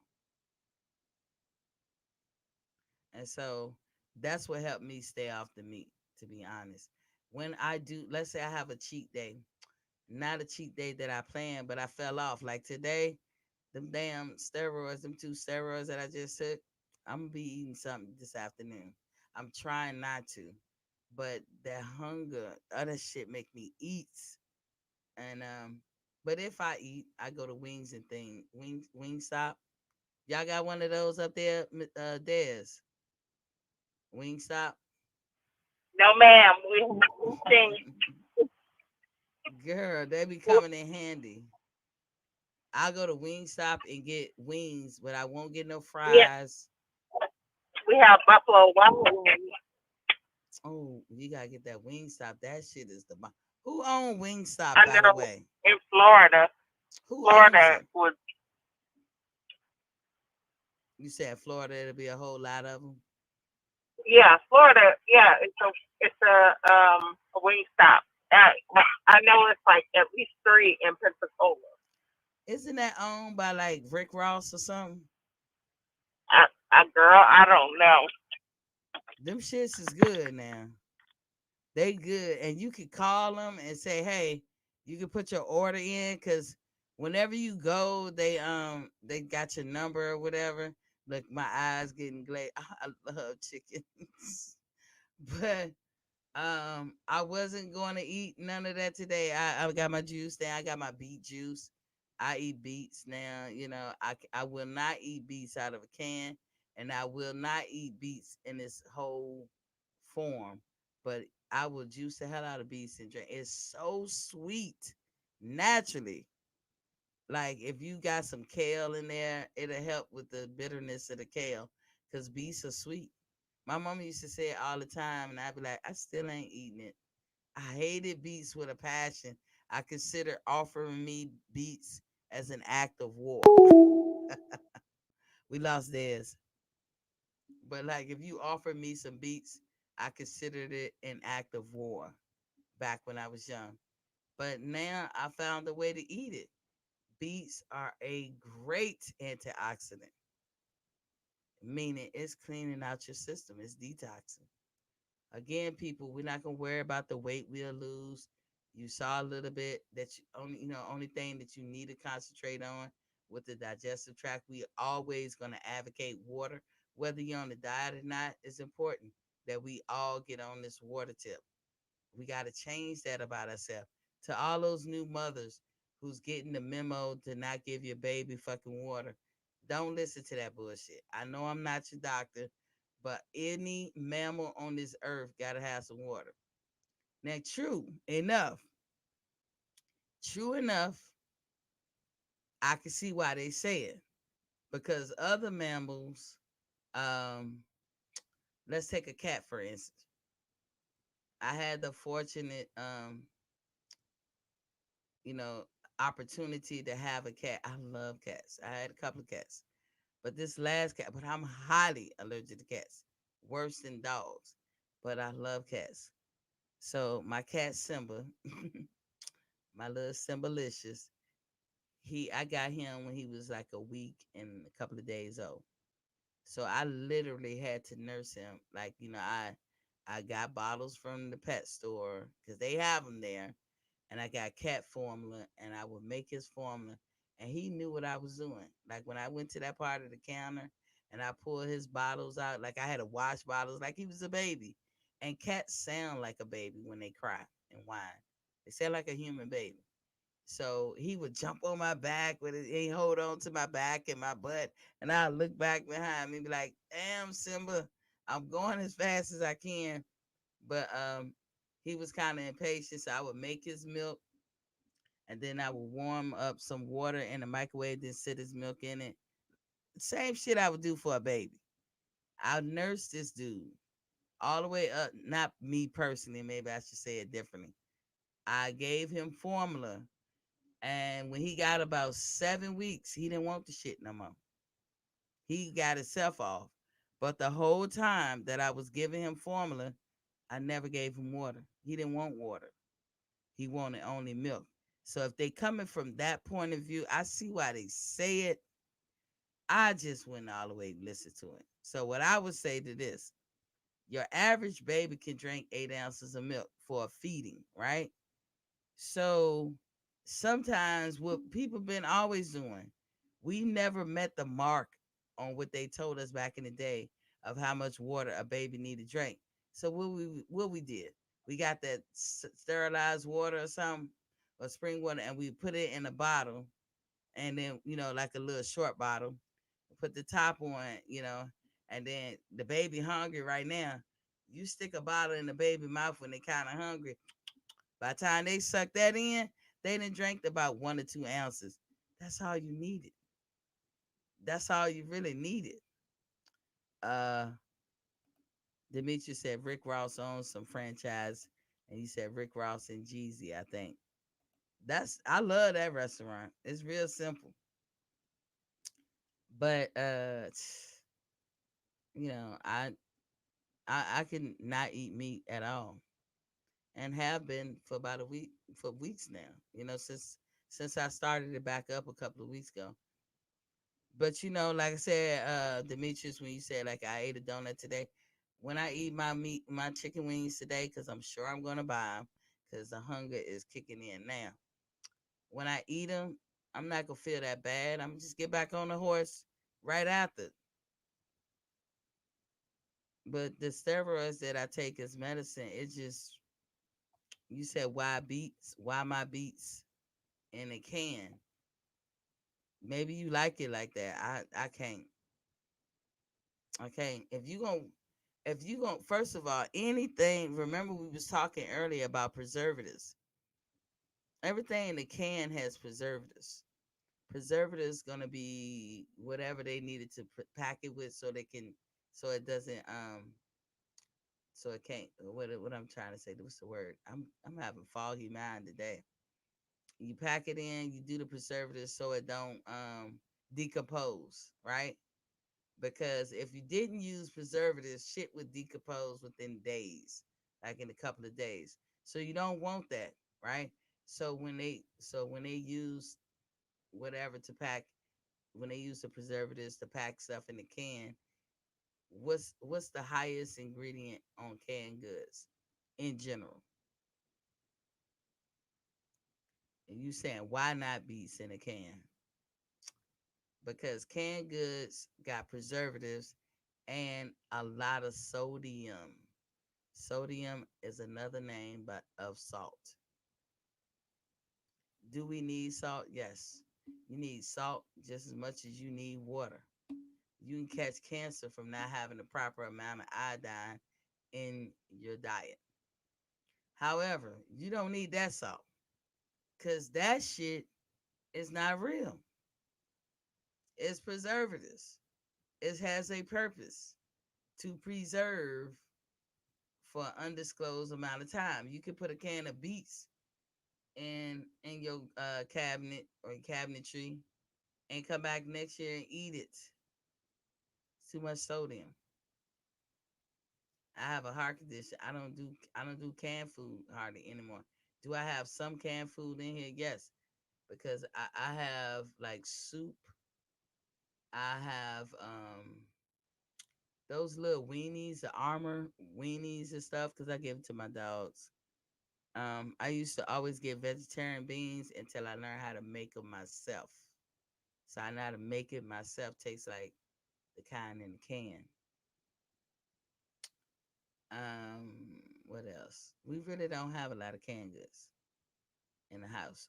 We have um those, what you call it? The little pouches, like mashed potato stuff. Even though, see, that's processed right there. But we don't we that type of stuff lasts a long time. In fact, every 3 or 4 months, me and my daughter go downstairs and we'll clean out our cabinets because there be shit in there that we bought from last year we don't use. We we mostly eat, and she's not on the diet. Hell, she 20. She ain't got to do all that. But we mostly eat what's ever in the fridge. So we buy stuff that can go in the fridge. In my freezer, there is no meat unless she bought it, and she only likes chicken breast. My daughter never liked me. I made her eat meat because I'm in the Navy. I'm tired. I need her to eat something to fill her up. I didn't even understand what you can eat to fill you up. And I'm shoving meat down her face. She never wanted to eat that shit. And I should have never got her used to it. Now she can eat it. She like a good steak. She like meatloaf. She like chicken breasts. You know.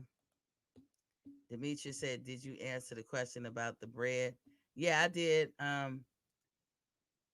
You said so whole grain with oatmeal is where I was. Remember, I if you asking that one, I was telling you that don't mix up oatmeal with your grains. Like, I know it's a grain, but we were talking about bread. Wheat bread is worse than white bread. Just leave it simply right there.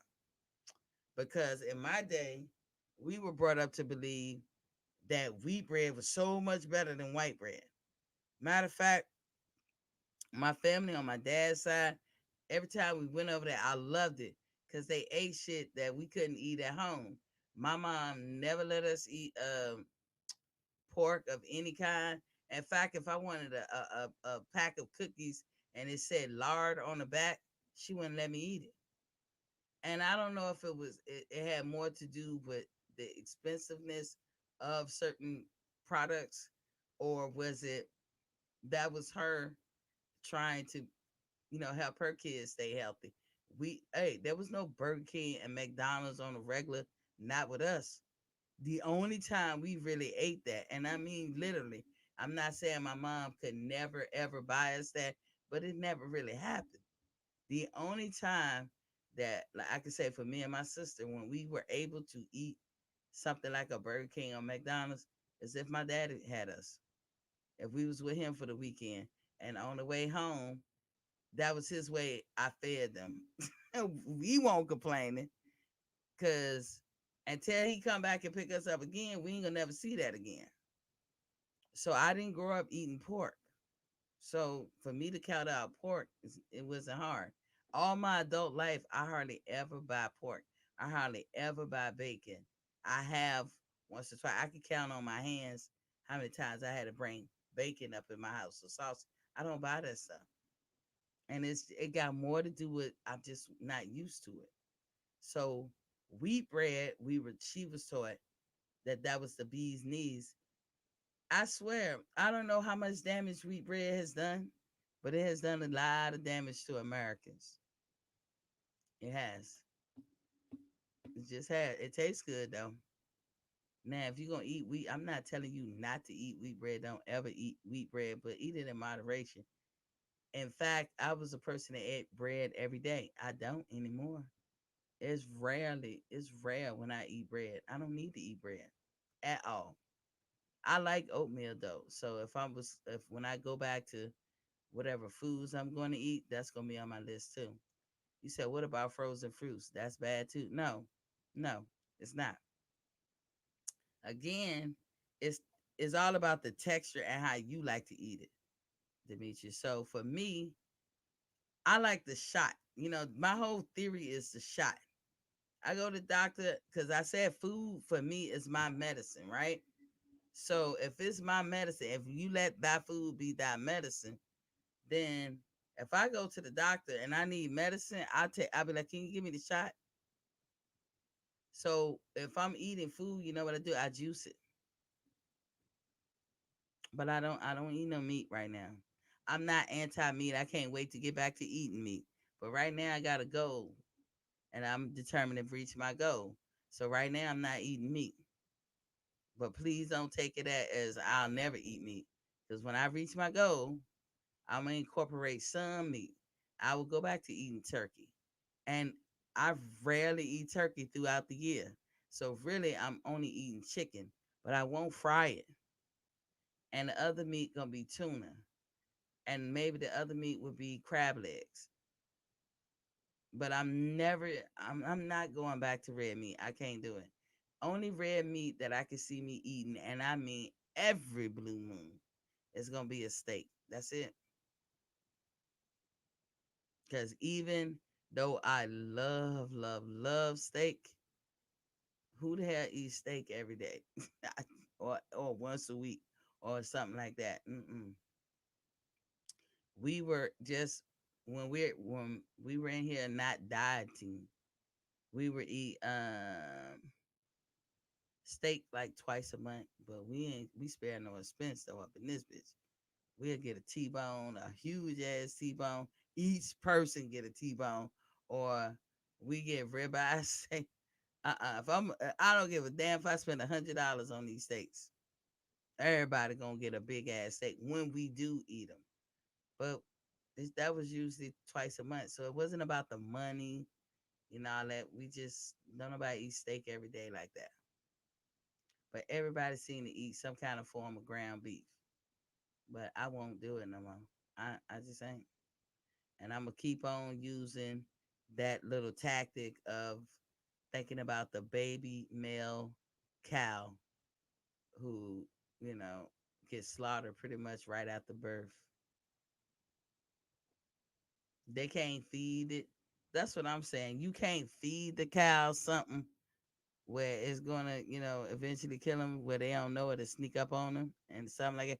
They can't do that, but it's all about trying to sneak attack them and kill them and I understand why they do that. I'm not anti saying nothing bad about that. I just understand why they doing because you don't want a cow adrenaline and all that to be pumping through their veins when you kill it because now you eating that shit too. However, let's not pretend that to think that cows don't know they slaughtering them. So whatever their body go through when they're that scared, the same thing would happen to you if you were scared. That's all up in the meat that you eating. And that's they some form of hormones that you were not supposed to have in your body. Demetri said this bread is whole grains with oatmeal. Did I take the breads? If you want to eat bread, if I ain't take the breads away, because I think all we did was no dairy and no meat, except I left the chicken and the tuna. And I thought I'm thinking to myself, not to give everything away. I just left it at that. You know what I'm saying? Because I felt like everybody's gonna see some progress. You're gonna see something in even just doing that. But if you want to go further with it, you're gonna have to email me at Boxing Fans Talk. I think it's just Boxing Fans Talk at gmail.com. Yeah, it's at the bottom of the screen, scrolling through Boxing Fans Talk at gmail.com. And I'm gonna ask a couple of questions. They was pretty simple. Some of y'all who have reached out to me and I've reached back to you. I asked them a couple of questions and they told me something, but they were interested in the program for a specific reason or two. But then they would tell me like all their situation. And I was like, no, We got to fix everything. And I'm sure some of you was like, oh, I know we was gonna go after that too. Yes, that's the part of finding the health in you. We're gonna fix everything. I'm not a doctor. What I'm doing, I did not make up. So be clear, because I want nobody ever watching this and thinking she carry herself like she a doctor. No, I don't dethrone or dismiss what no doctor has told anybody. I'm telling you what I've learned and what I know. This is free information that's out there anyway. But America has a problem. And we got a health problem. And we got a problem because the information is out there, but nobody's connecting the dots. And they meant for it to be confusing like that. So I said, nope, we're gonna connect the dots over here. We're gonna let folks know over here. And that's why I'm doing the show. And like I tell you, they can believe it or not. I know people who know me every day knows I lost 31 pounds in like 2 months, you might as well say. Now, had I had a thyroid gland, I probably would have lost 90 something. And I could stand to lose that, be way, way small, but boom, I don't know. I don't know if 90 is what I want, but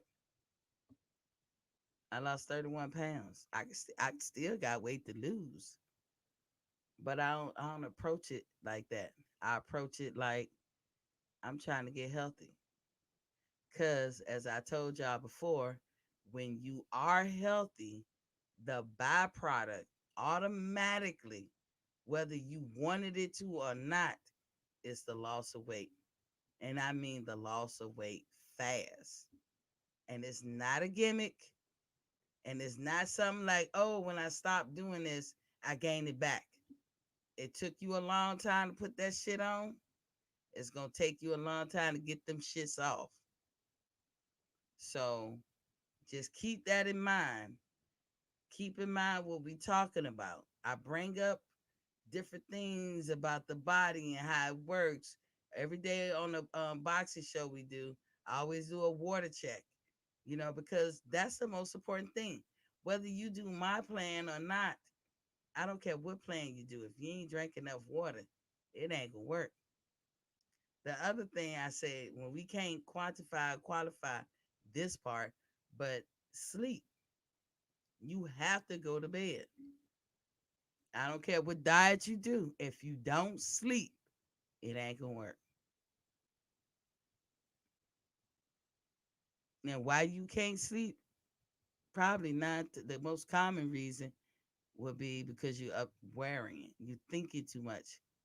It could be you could be like financially stable and ain't always got to be that kind of worrying, but it could be worrying like socially worrying. My man, am I going? Is he gonna stay with me? Is he unhappy? Do I need to do this? A lot of women send themselves through that. Y'all will hear me say women this, women that, because I'm a woman, but men do too. Men do too, and I don't want to leave y'all out.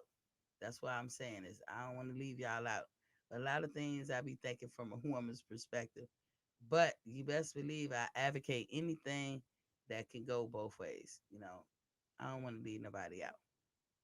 And in my quest of trying to understand the shit that was happening to me and what I was going through, I stumbled onto this. I was able to connect the dots.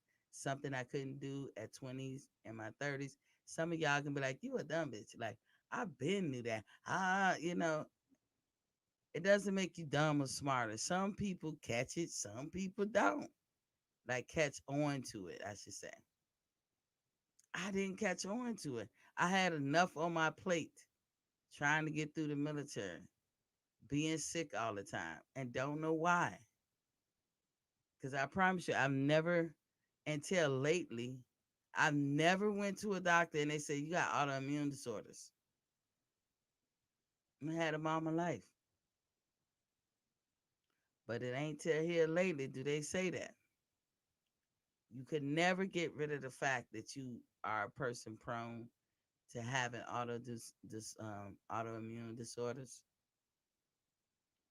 but you can control it.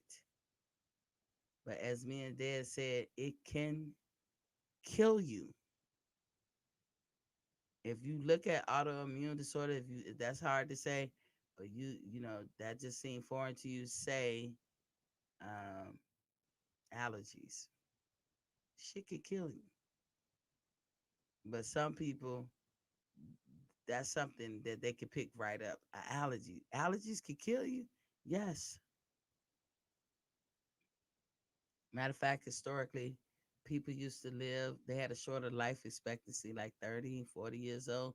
And most of the time they say, you can read in certain books, old books especially, and it was like, how did they die? And they'll say the seasonings. So when they say the seasoning, that's allergies. That's another word for allergies, because they basically saying with the season change from moment to moment, they always got sick when they go from winter to spring or summer to fall or whatever. That's when they got their sickest, and this time around it killed them. Allergies can kill you. So that's why we're gonna learn about the body, what's going on. We are all walking time bombs, not knowing what we have. I suspect a lot of Americans have autoimmune disorders and nobody told you. And if you're waiting for somebody to tell you, it ain't gonna happen. But if you got Graves, if you got lupus, if you got Hashimoto's, if you got hypothyroidism, if you got hyperthyroidism, if you got alopecia, if you got male pattern baldness, if you got eczema, if you got asthma, I can go all day. Psoriasis, you have autoimmune disorder. The trick is, how severe is yours? To what level of degree do you have it? And I have to do all I can. I'm here today and I thank God and I pray to God, thank you for letting me see another year, especially my birthday. That's the main thing I do. I pray to God. Thank you for letting me see another year. Thank you for waking me up. Because with all my medical stuff, I be worried sometimes. Like, am I gonna even be here? This is a worry of mine, and I don't want to have that worry. So I feel like I have no choice. But since it's prevalent in my life, and I'm always on the tizoo, it's about to be prevalent in y'all's. But I thank y'all for watching. My shows are getting longer and longer. Have y'all noticed that? Before it was like an hour. I would get up and like, whew. Now it's like I can go forever. Yo, real talk, our grown woman talk this past Friday. That shit was 5 hours and a half, something like that. That was a good show. I hope most of y'all was there. I hope y'all stuck in there, but that was a good show. We try to stay up. My kidding name. We tried to stay up and we couldn't. So we wind up falling asleep. But we'll be there next Friday. Be tune in on Monday when we're gonna get back to letting it do what it do. It was a good fights this weekend. A lot have happened, and we gotta look forward to the fights that's coming up. But I will only talk about that Monday through Friday. Anyway, when y'all know better, you do what? You do better, right? And that's our motto. When we know better, we do better. And so hopefully, even if I'm helping one person, and I know the ones that's listening, but ain't really chiming in. Eventually, you're gonna get out your shame. Don't be ashamed. Don't be scared. And I know I'm helping you, and for that, I thank you. This is probably what I'm supposed to do. Offer my testimony and help those behind me, so you don't fall in my traps. So the traps that I fell into. So when you know better, you do better. And I thank y'all for joining me today, and I'll see y'all Monday.